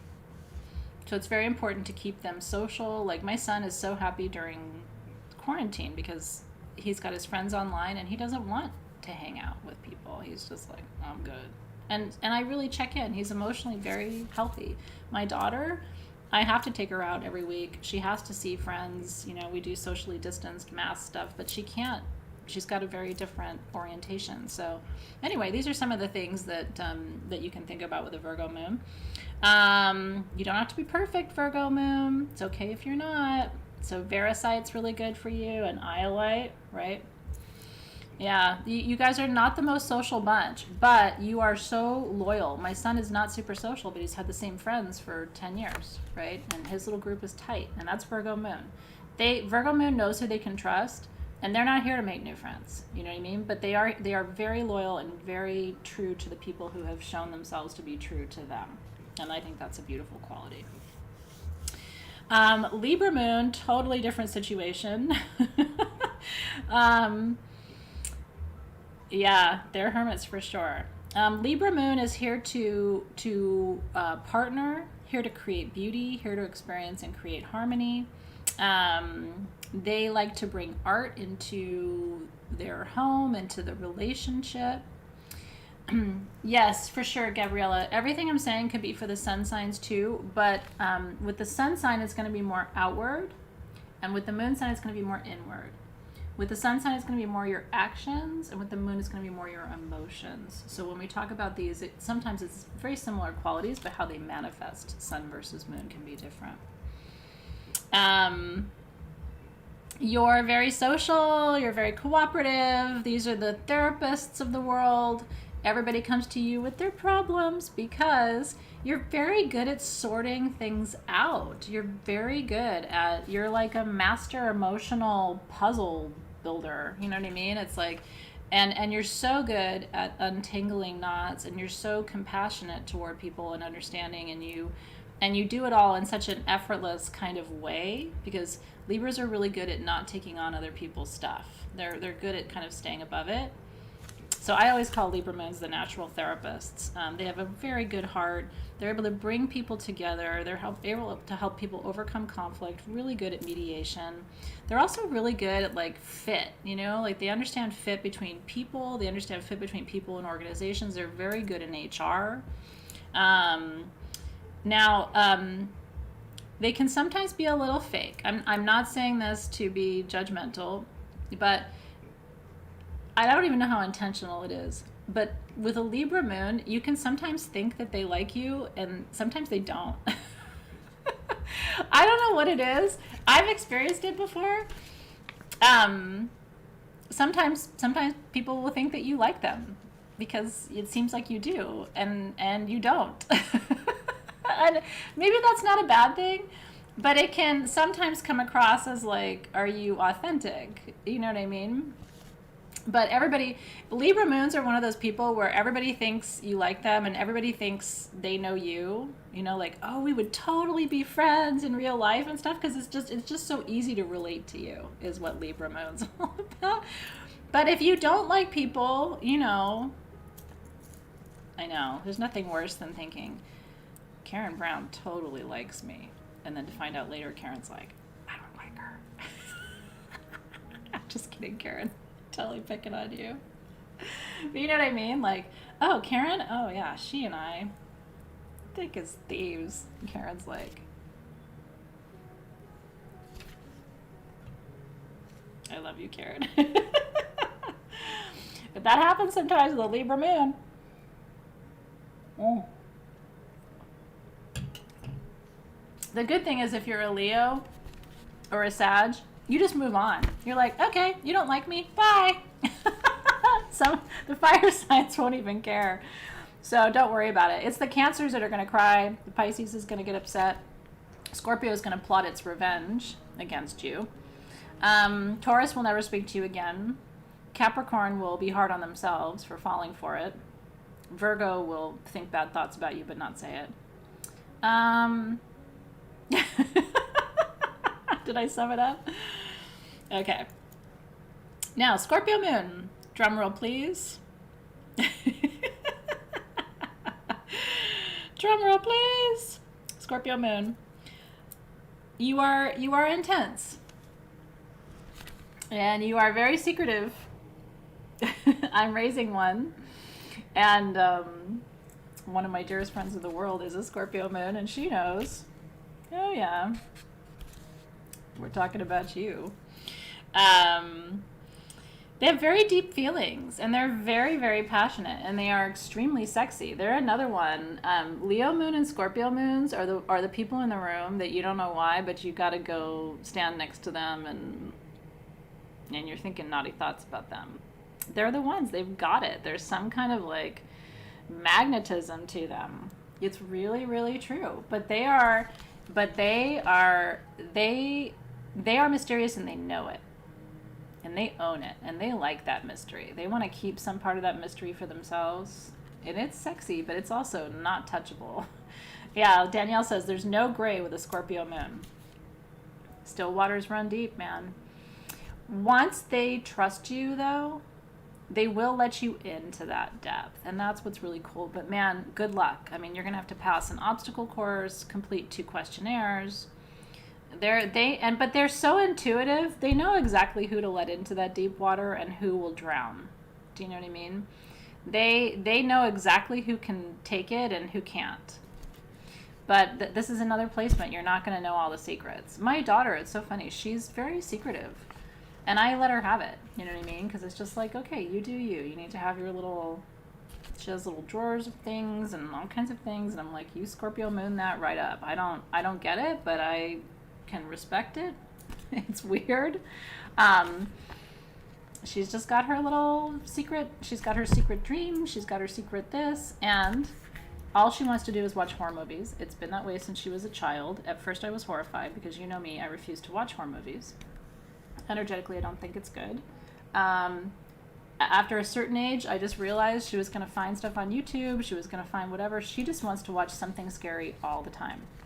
She's obsessed, and that is Scorpio moon. They love it.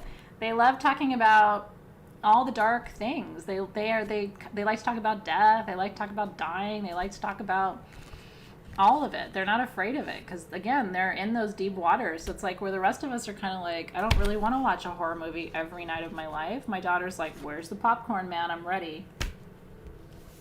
And that's just how she's been since she was tiny.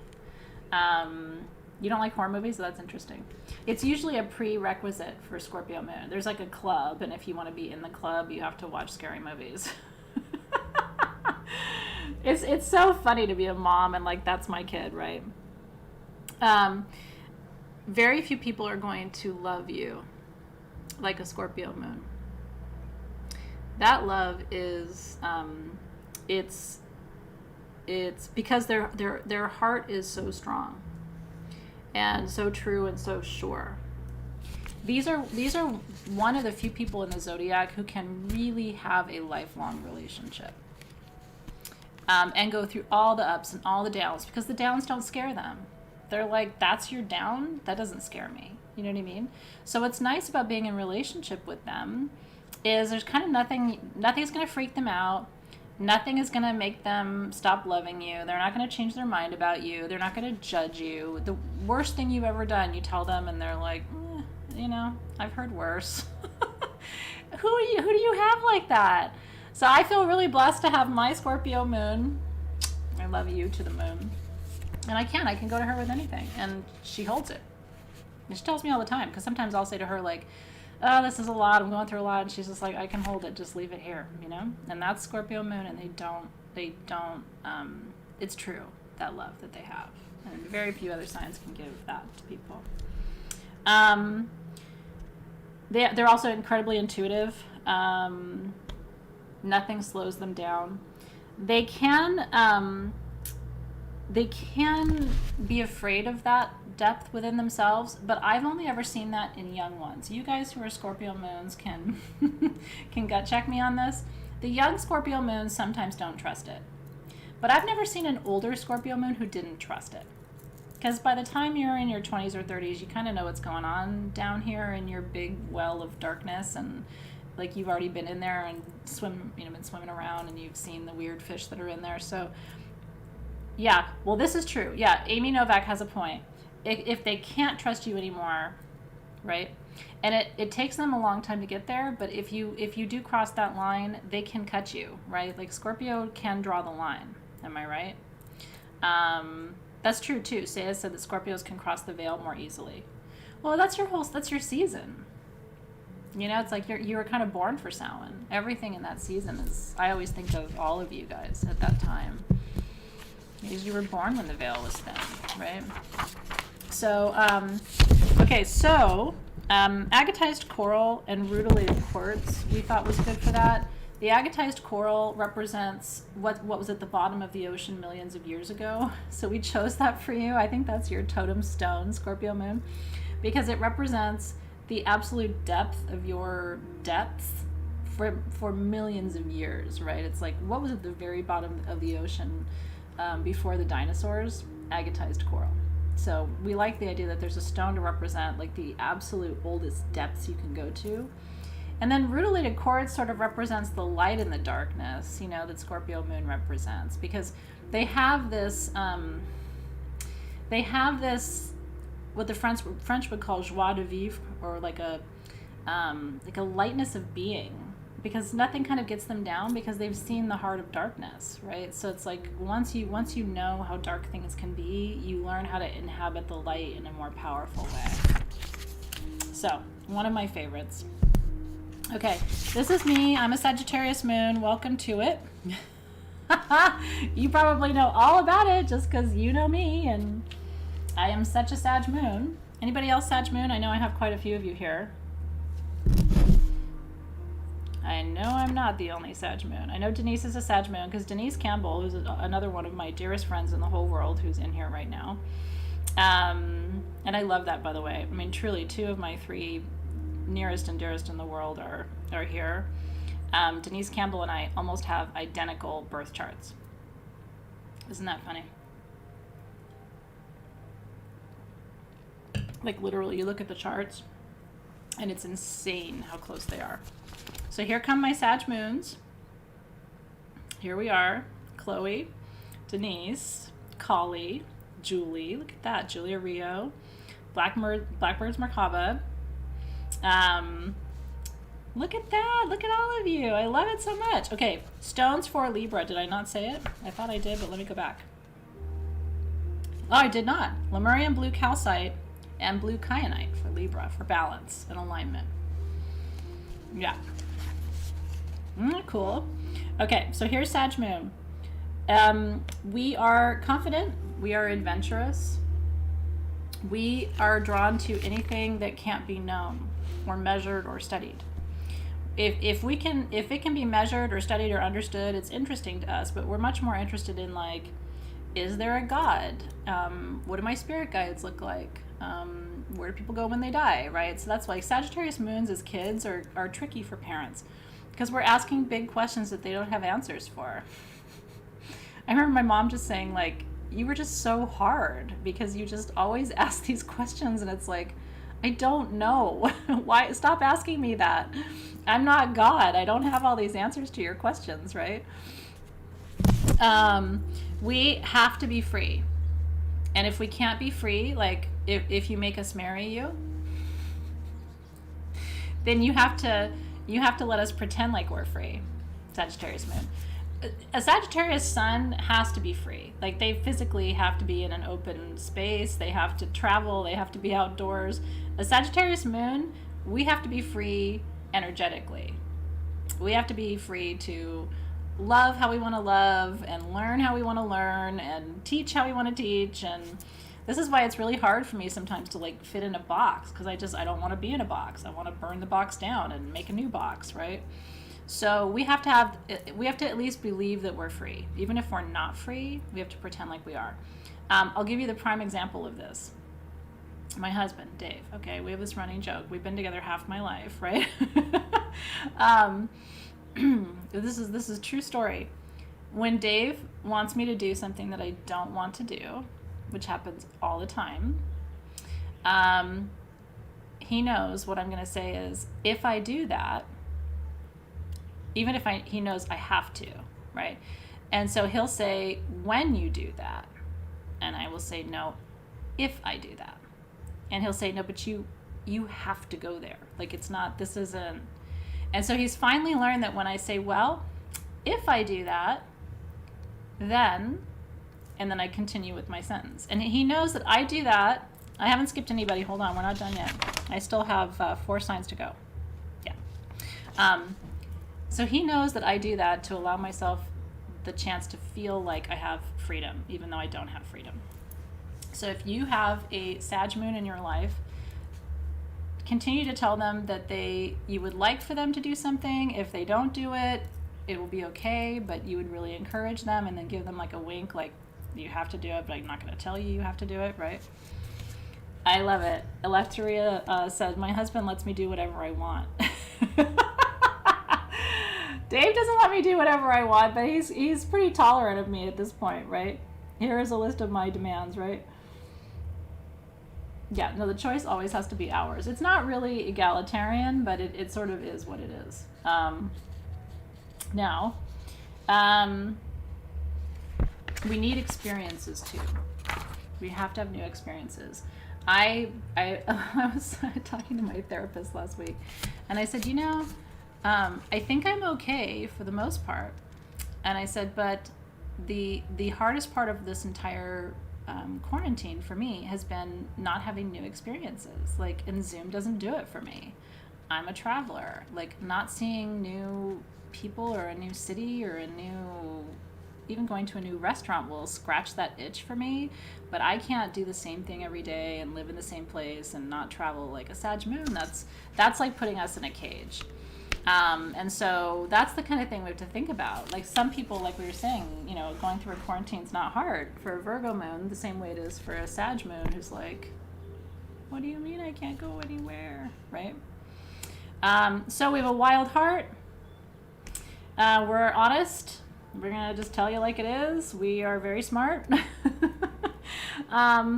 We tend to overcommit. Or we just don't follow through. I'm not as much that way, because that it drives me insane when people don't do what they say they're going to do. So I've really worked hard to overcome this. But we are sometimes people who make promises and we don't follow through on them. We have been guilty of that before. We say we're going to do it, but a lot of times it's not because we don't want to do it or that we forget. It's just that we've moved on. Like, in our minds, we just went somewhere else, like do, and then we just moved on and did something else instead. We have to learn how not to keep ourselves in cages, because it'll crush our spirit.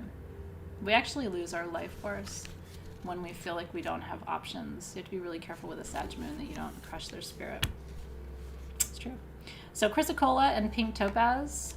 Chrysocolla to keep you in touch with the feminine, because Sag can air masculine in its energy. We're quite, bullish in a way. So sometimes we need to come back into the softness and into the feminine. And pink topaz is good, because pink topaz is a stone of exploration of the heart. So it's kind of allows us to open our heart and feel expansive in our heart space, especially if our living environment is constrained. Capricorn moon, holy smokes, different story. Any Capricorn moons in the house? Emotionally very guarded, constant need to kind of keep it contained, keep it under control, very goal oriented, as all Capricorns are. But this is more under the surface, right? So this could be more like kind of silent control in a way. Everything you do, what's underneath it is this the right thing to do? Is this what I should be doing right now? And is this getting me closer to where I want to be? Every single thing in your life, you look at it through that lens. So it's hard for you to be, what's the word? It's hard for you to just be a little bit easy, you know what I mean? Or to be frivolous, or to do something just because it's fun. Like to you, you'd be like, what? Just because it's fun, you know, you're my cat moon. But sometimes it's good to do things just because it's fun. Now, if you've got a sun or a rising to get you up out of that, right, with some Libra or some Leo or some Sagittarius or some balancing, right? But yeah, there's a lot of overthinking, you know what I mean, that goes on with all of the earth moons. Taurus overthinks, Virgo overthinks, Cap overthinks. But Capricorn overthinks because they feel like they have to. It's like a responsibility almost. Almost like you're the designated drivers of life. And I feel for you in that way, you know, because the reality is you're not. And I think if you can take that, you know, that sign off that says I'm your designated driver and put that away, yeah, Leo rising would help a lot, Tina Matthews, like so much, right? To sort of counterbalance that. So you don't have to be the designated driver of life. We're not all gonna go to hell in a handbasket if you lighten up a little bit, you know what I mean? Like everything will be okay if you just go a little easy, right? You're very committed, very loyal, you have deep integrity, right? People can count on you. Those are all the beautiful things about you. Like you're the one who's going to show up, you're going to do the thing. You'll get through almost everything because you have this incredible strength that, you know, undergirds everything that you do. But you don't have to bear all the burdens of the world. You just don't have to do that. And you'll enjoy your life more if you don't do that. And don't wait for permission to be who you are. It's okay to be authentic. The fear with the Capricorn moon is that if they show who they really are, they might not succeed. You know, will people really want me? Will I really be successful? And it's like, but the whole key to being successful is being authentic. I've never met anybody who's really successful who was putting on a show and was some other fake thing. You know what I mean? Like, you may not like people's authenticity, but the more authentic people are, the more chances they have of being successful, right? But yeah, if you want something done, give it to a Cap moon. They're not going to stop till it's done. And that's a beautiful thing to have. And appreciate that, right? Because most people aren't like that. Like, they literally will not stop until it's done. And if they say they're going to do something, they will do it. And right when they said they're going to do it too. Aquarius moon. Who are my Aquarius moons? Emotionally objective. They're interesting because they, you know, a sun in Aquarius is similar to a moon in Aquarius, but again, this is about the feelings and less about the actions. This is about your instincts and your impulses. Aquarius wants to create freedom for other people. They're very focused on, especially Aquarian moons, like what's fair, other people's rights, right? Is this good for the whole, for the collective? They want to rebel a little bit. You know what I mean? Sagittarius moon and Aquarius moon are the two moon signs where you give them a rule, they're going to break it, or they're going to test it to see if they can break it. And sometimes it can seem like rebellion, but it's really just about kind of testing the limits and the edges, because they're really entrepreneurs. These are people who are looking for new ways to do things and looking for ways to fix things that are broken. The cap crystals. I forgot the cap crystals. They are brecciated jasper and green aventurine. Brecciated jasper because it helps you organize everything, and that's what Capricorn really likes. It really, really does. It's an incredible... Brecciated jasper and aragonite are the two organization stones. And then green aventurine is really good for growth, and Capricorn measures its success by growth. So if it's growing, it's succeeding to them, right? So that's a good stone for them. Your love of humanity, the really different ways that you think about things. Aquarius moon people are really good at problem solving because they come up with like 10 different ways to approach something or to approach a problem. They make incredibly good lawyers, really good detectives, really good politicians, people who have to solve complex problems. Aquarius moon is so good at that, and they actually really enjoy it, you know, where it will stress some of the signs out to talk things through or to talk about what the complex problems or to solve them. That's not hard at all for Aquarius. And what's really nice about an Aquarius moon, they make great CEOs too, heads of companies, because they're always looking for the best outcome for the collective, so they can solve complex problems and get to a good outcome. So important. So always hire an Aquarius moon. If you have, like, my ideal employee would be I do like Libra rising. I like my rising sign a lot. I would choose a Libra rising because we tend to get along with everybody. And then I would choose a Virgo sun or an Aries sun or a Taurus sun. And I would choose an Aquarius moon.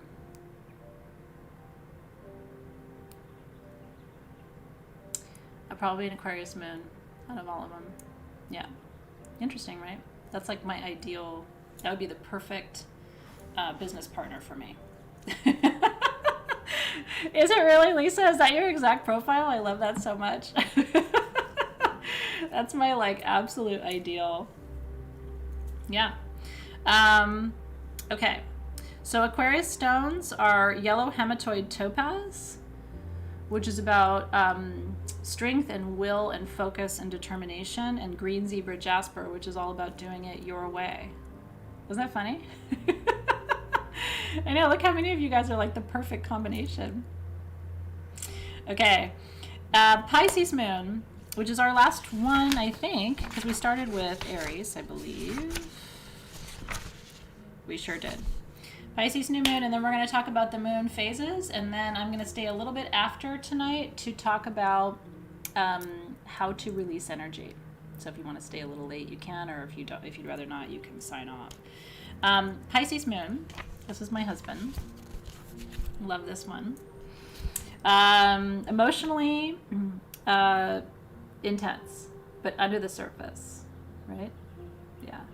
He's you wouldn't know it.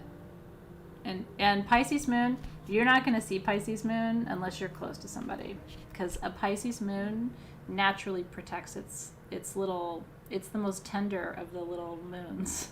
It's almost childlike. Do you guys feel that? Lorian and Crystal and Peggy and Lexus and Jackie, do you guys feel that? Sierra and Julie are both Pisces moon. Well, I didn't know that. Wow.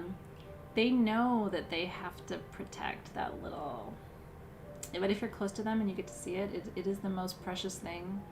It is so sweet and so pretty, and Dave has it. You may not know that just by watching him, but that's Dave's Pisces moon is truly how we're still married after all these years. He is just mush on the inside with those big blue eyes.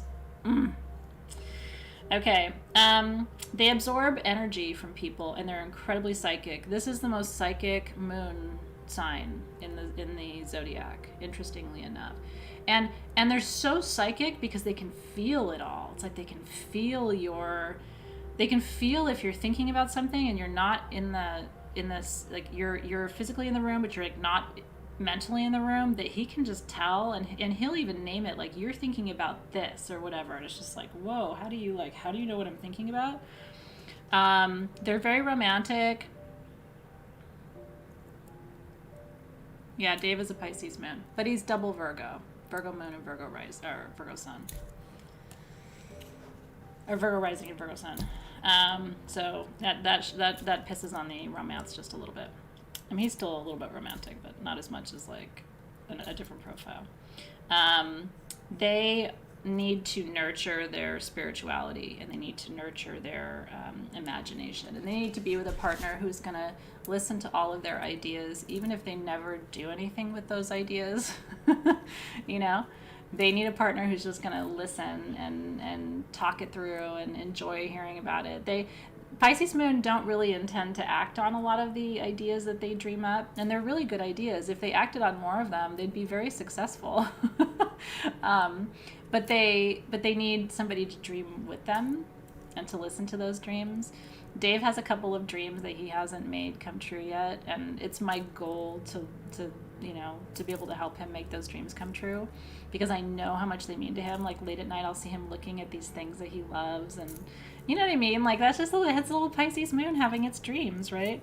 Now, Pisces moon is very compassionate. They sometimes want to save people. Dave has this thing where he wants to save people. Like weird examples of this, like Dave, it's happened 2 or 3 times. When he's in the parking lot at work, he actually notices people's tires. And like one time he noticed that an employee's tire was low.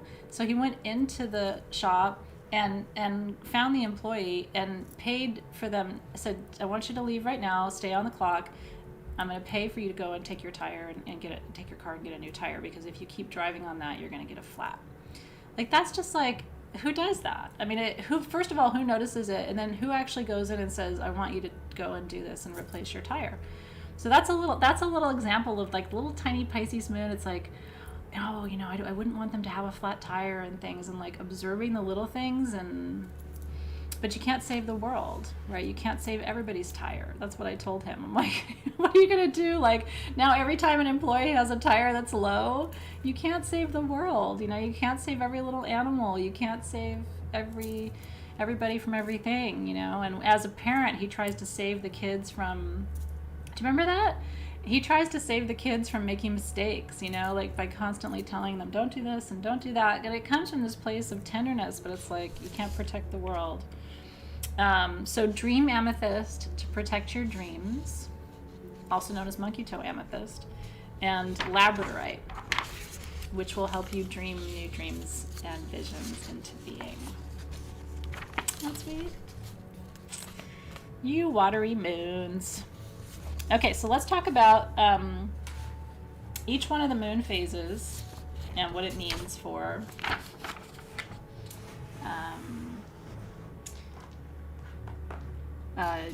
how it corresponds with the energy. I'm not going to be able to show this to you. These are all of the moon trios that we have. Shoot. Oh, shit. Well, that was a good intention thing. So we have a trio for the full moon, and then every one of the other phases: waxing gibbous, waning gibbous, waxing crescent, waning crescent, last quarter, first quarter, new moon. And I just threw the blue calcite off of one of them. So those are all there if you would like the trio for your phase.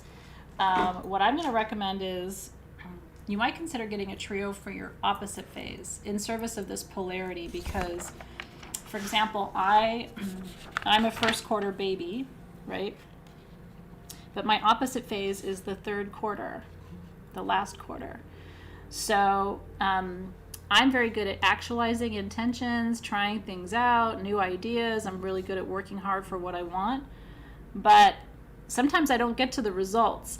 I'm really good at starting things, but I'm not always good at finishing things. Do you know what I mean? So sometimes I actually would benefit more from the last quarter stone set. I don't really need anything here. I'm good here, but I need help letting go of old attachments, right? Making room for the future. Sometimes I hang on too much to the past, so I have to learn how to let go. And so the same goes with if you're waxing gibbous.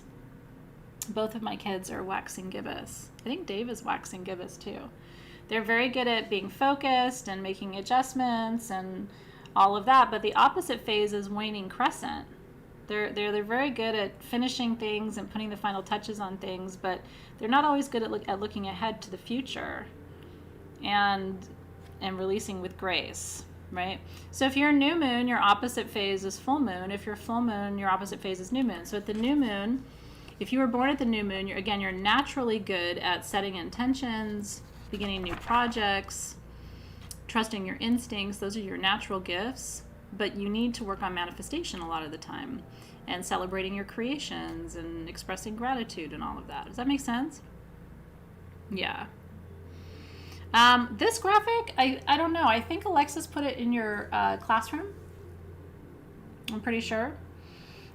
There's some really cool moon phase calculators online. If you Google moon phase calculator, they're pretty good. And you just have to know the day and the year of your birth, and it will calculate the moon phase for you.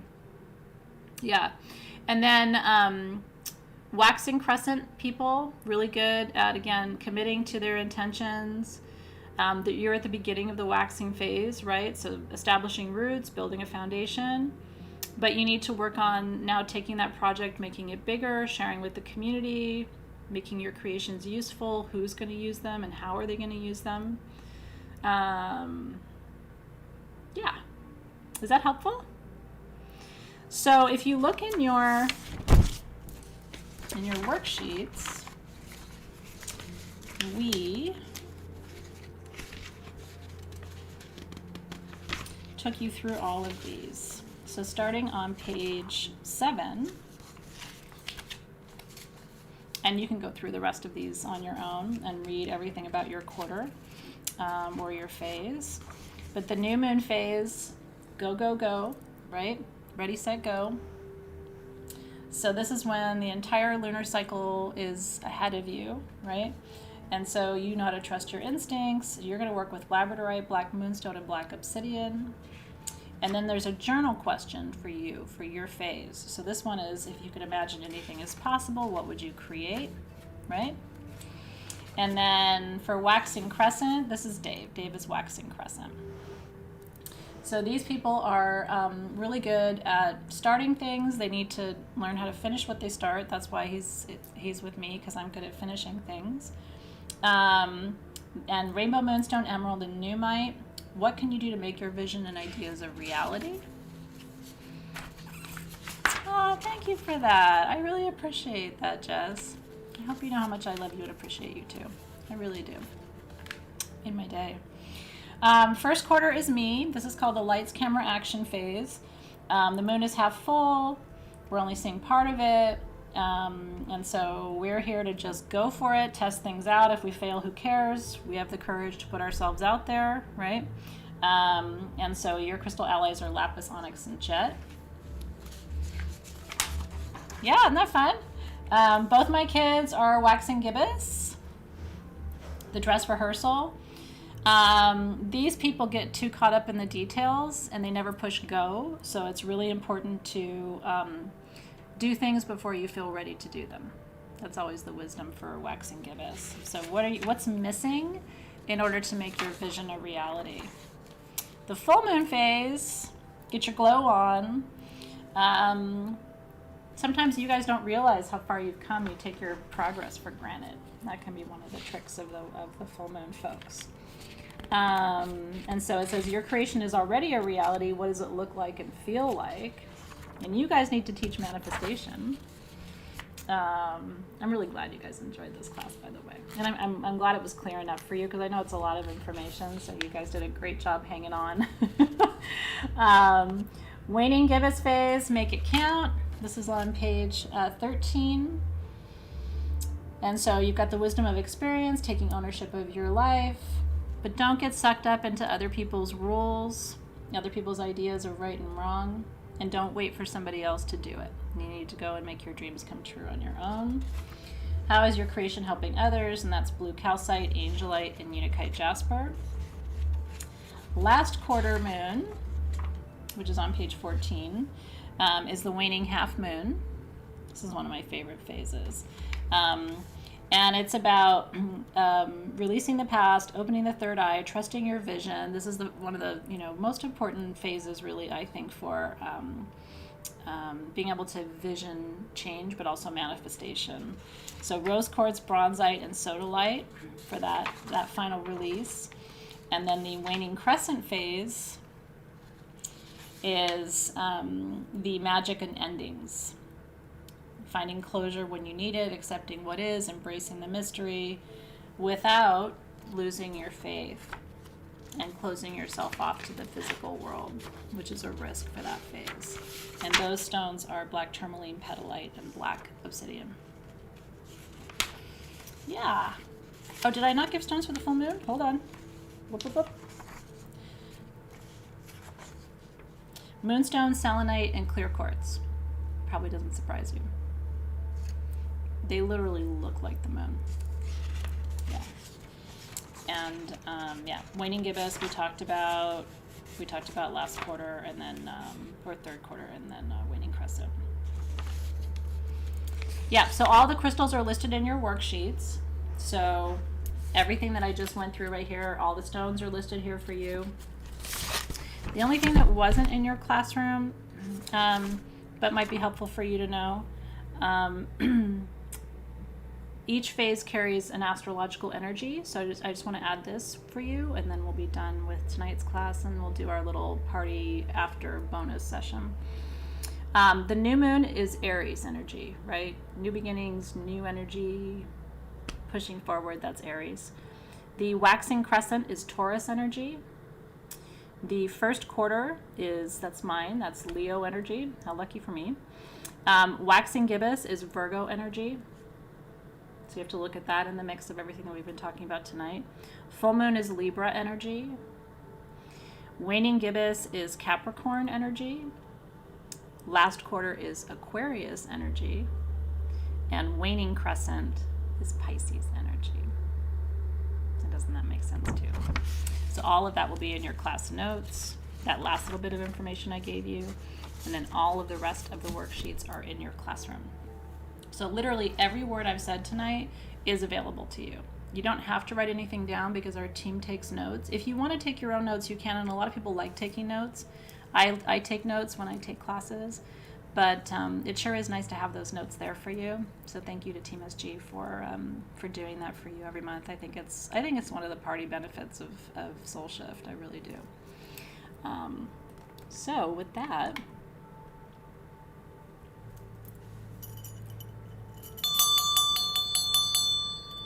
your Pisces moon and waning crescent.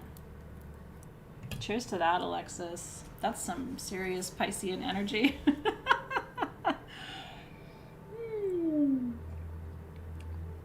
I'm so happy. It was my goal to, A, if you're new to this, to make it easy enough to understand. B, if you're experienced, keep you interested, right?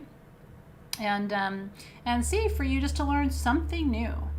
Some little nugget somewhere that wasn't in your toolkit before. So I hope I accomplished that tonight. It was great to be with you. I really enjoyed tonight's class too. And thank you for your flexibility with the schedule. I really appreciate it.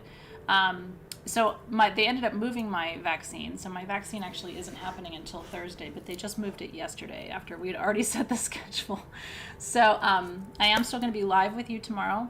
In the middle of the day, and then Yasmina and I have to test the technology for our interview. So I think she and I are going to be dropping into your Facebook group sometime tomorrow afternoon. I don't know what time yet. We won't be able to, just for a minute, just to test the technology, but you might be seeing a live little tete-a-tete with me and Yasmina tomorrow as we get ready for next Monday's interview, which I'm excited about. So, yay! And I'm so glad you're here, Sherry, because Sherry usually teaches yoga on Wednesday night, so it's really, poopy that she can't come to class live. So I loved that I got to have you live tonight, all to myself, without sharing you with your studio. So thanks, you guys, for being here. So that concludes session 1. What I'm about to teach you now, look at me like a Gemini moon, just talky. What I'm about to teach you now is a special request from our students in our class. So you do not have to stay if you're not interested, or if you have plans or need to go, it's totally fine. You will not hurt my feelings. What everybody wanted me to talk about was how to, when you're doing healing, okay, and you saw me open a portal, when I was teaching you during our last session 4 of Soul Shift, when I was teaching you how to use the key. And some people said, is there any way to release energy from a healing session that doesn't require opening and closing a portal because they don't want to, or what if you forget to close it, or there's a little bit of maintenance that goes with that particular work. So I want to give you 2 additional suggestions tonight of things that I personally do. And then I would love to hear too, and you're so welcome. Thanks you guys for being here. I would love to hear from you guys too if you have other techniques, right? I mean, I'm not the only practitioner in the room, and I'm not the only magician in the world. So, yeah. So let me tell you quickly who Yasmina is, because I do want you to get excited for it. So Yasmina, it's spelled Yazmeenah. You should look her up on YouTube if you're bored tonight, or I don't know, anytime before Monday. Her name is Yasmina Rossi. And she's one of the most famous over 60 models in the world. When you see her, you'll understand why. And I've been following her for quite a while just as a fan, because everything that she says and does resonates with me. She ages naturally and just uses all natural products. She eats a natural, healthy diet. She lives right down the street from me here. She lives right not down the street, but Malibu is right around the little crescent here in Los Angeles. So I can see Malibu from my bathroom window, so I feel like she and I are neighbors.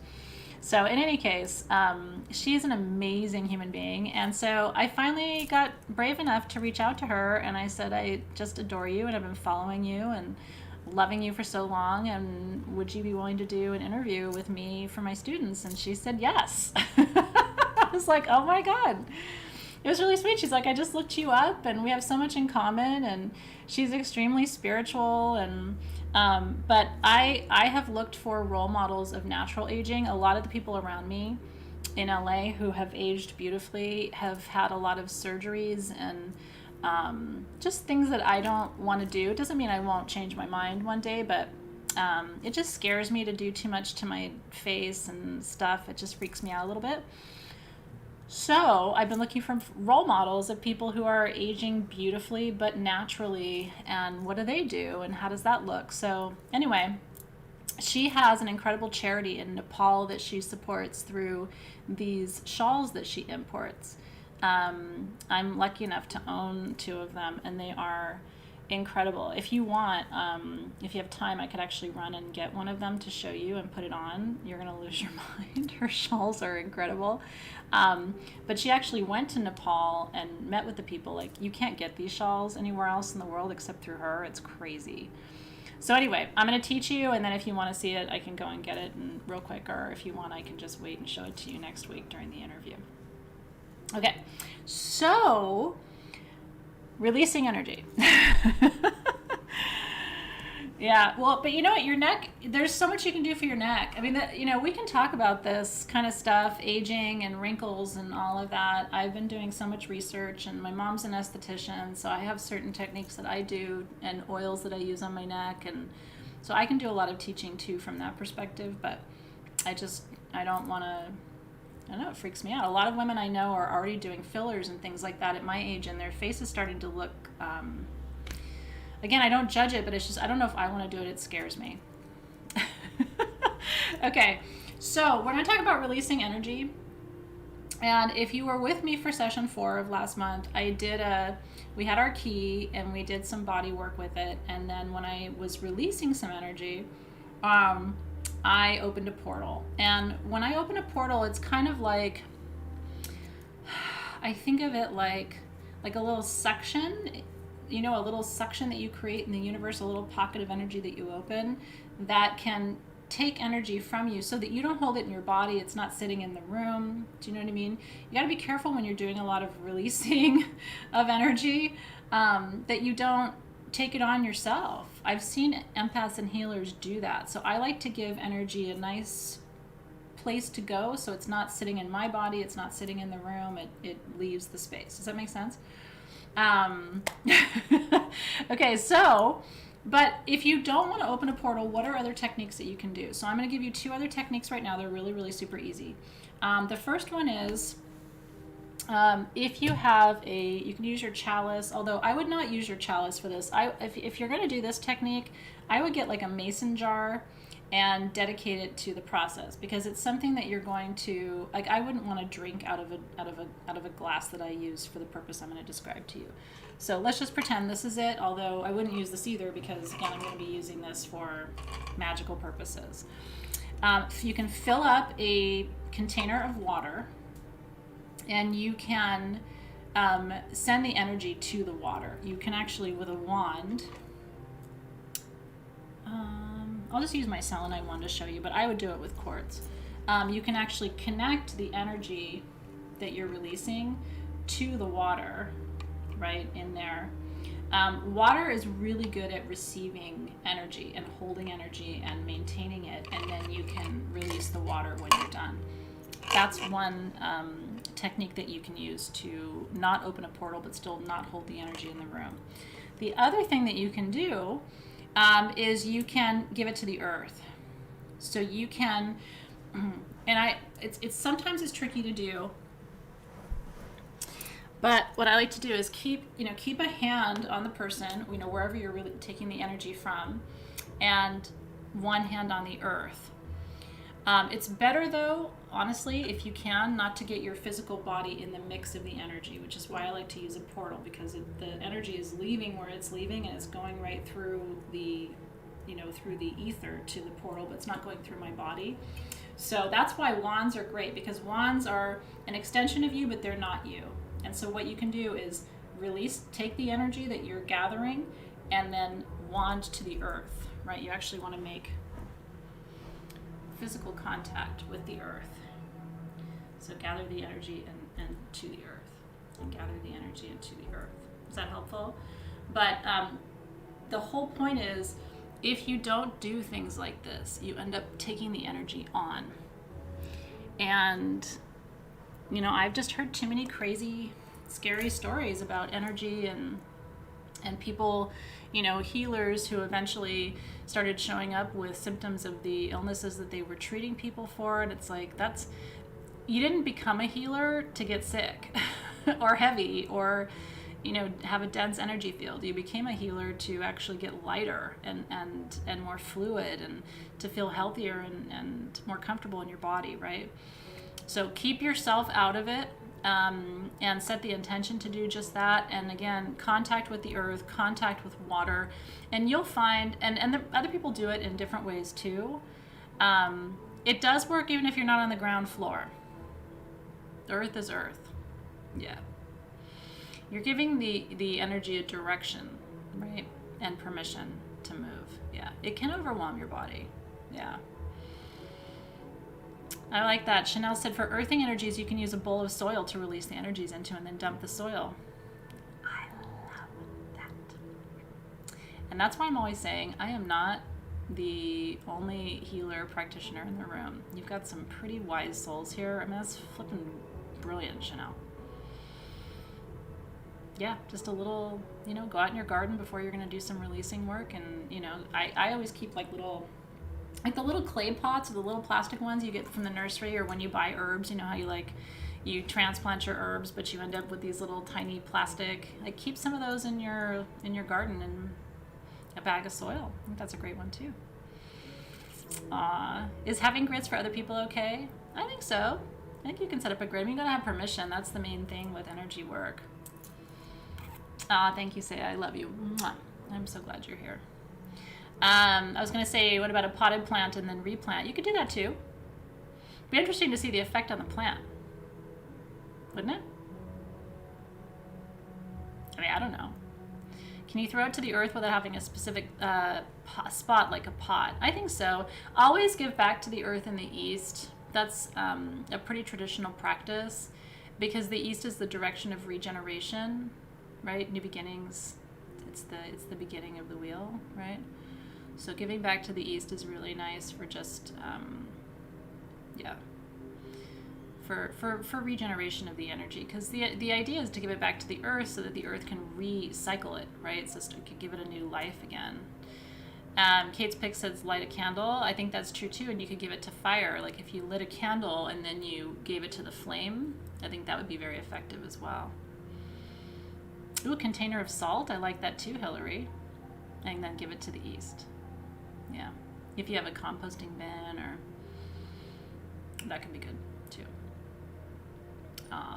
Okay, cool. All right, I'm gonna go get the shawl. So if you want to see it, I just gotta go down the hall and grab it real quick, and I'll be right back.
Isn't it gorgeous?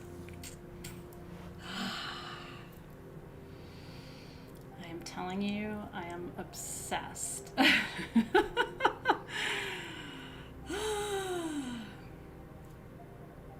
you like it?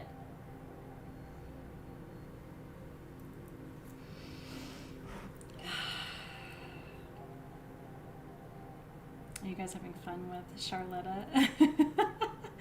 Isn't it beautiful? It's from Yak. It's from the Yak. Isn't it gorgeous? Oh, and you guys, it's like a hug. Oh, it's like a hug. And it's huge. I mean, I've got it like wrapped all around me. It's so nice for me because I'm always running hot, so I don't want anything super. And isn't it sexy? Like if you kind of, it's see-through. Oh, no, it's cashmere. It's yak cashmere. And she actually uses it as a bedspread. Oh my God, you guys. She will talk to you about them, but it's like instant sophistication. I wore, Zoe and I had gone to TJ Maxx and I got a new dress, just a little blue sundress, like $19. But we were going out to lunch last weekend with the kids, and I put this shawl over it, and Dave was like, "You look like $1 million." I'm like, I know, it's like the shawl does everything, right? It is so soft. So anyway, there's a whole thing. She'll tell you all about it. They don't shear the yak. They brush them. It's like the sweetest thing. Like, it's a whole different process. So usually they shear the animals to make shawls, but with this process they brush them, and so it's like, I don't even know how to describe it to you, but it's just like butter. So I ordered a second one from her for bed because she has one on her bed that she uses as a bedspread. They are expensive, yeah. They are very expensive, but a big chunk of the proceeds goes to her charity. Isn't that cool? So this was my early Mother's Day gift to myself. I'm just obsessed with it. Oh my goodness, it has a bathing suit cover up and all the things. This one, so if you decide to get one from her, this one's called Fishes. And she has this whole thing about fish as a sacred symbol, and so those are supposed to be fishes. Isn't that pretty? Oh, Zoe wants it. I was like, no, sorry, I love you, but you get your paws off that. I'm like, you don't want to be responsible for this getting messed up. I know. And then the rainbow ones with the hands. Did you see the one that she wears in her videos? Oh my god. I think they're 500. I think 510 or something like that for this. And then if you want silk, she has them in silk, and I think it's 250 or 300 for the silk. So you have your choice. But I did the cashmere. I know.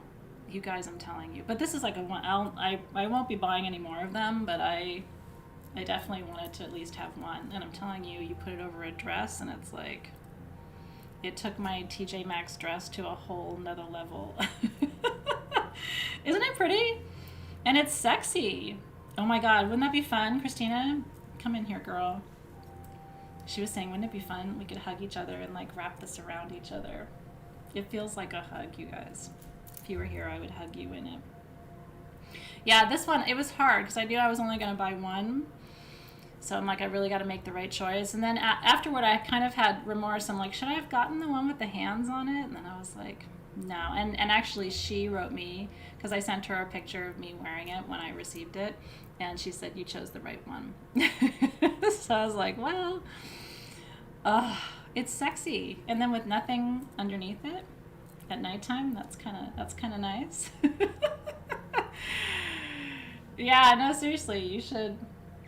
Anyway, don't feel like you have to buy one. She's coming just to talk to us and hang out and share her wisdom, but I wanted to show you what she does because this is her business and I think it's gorgeous. And I love that she actually traveled to Nepal, saw the orphanage that she funds, gets them directly from there, like knows the animals, knows the whole process. It's, you know, it's not like somebody just selling something that she doesn't know anything about. She's really knowledgeable and beautiful. Oh yeah, no, I showed Dave what this can do. Well, thanks for letting me show you, and thanks for staying after. And isn't it pretty? It's huge, though, guys. You could really, I mean, this is a blanket of its own. But it folds up to like a little, like nothing. So when I travel, I'm really excited because I can take this on the airplane, and then it literally just folds up into nothing in your suitcase. Isn't that cool?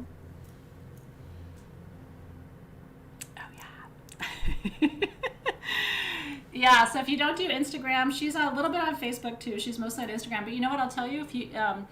If you have time, go to her YouTube channel and start watching her videos.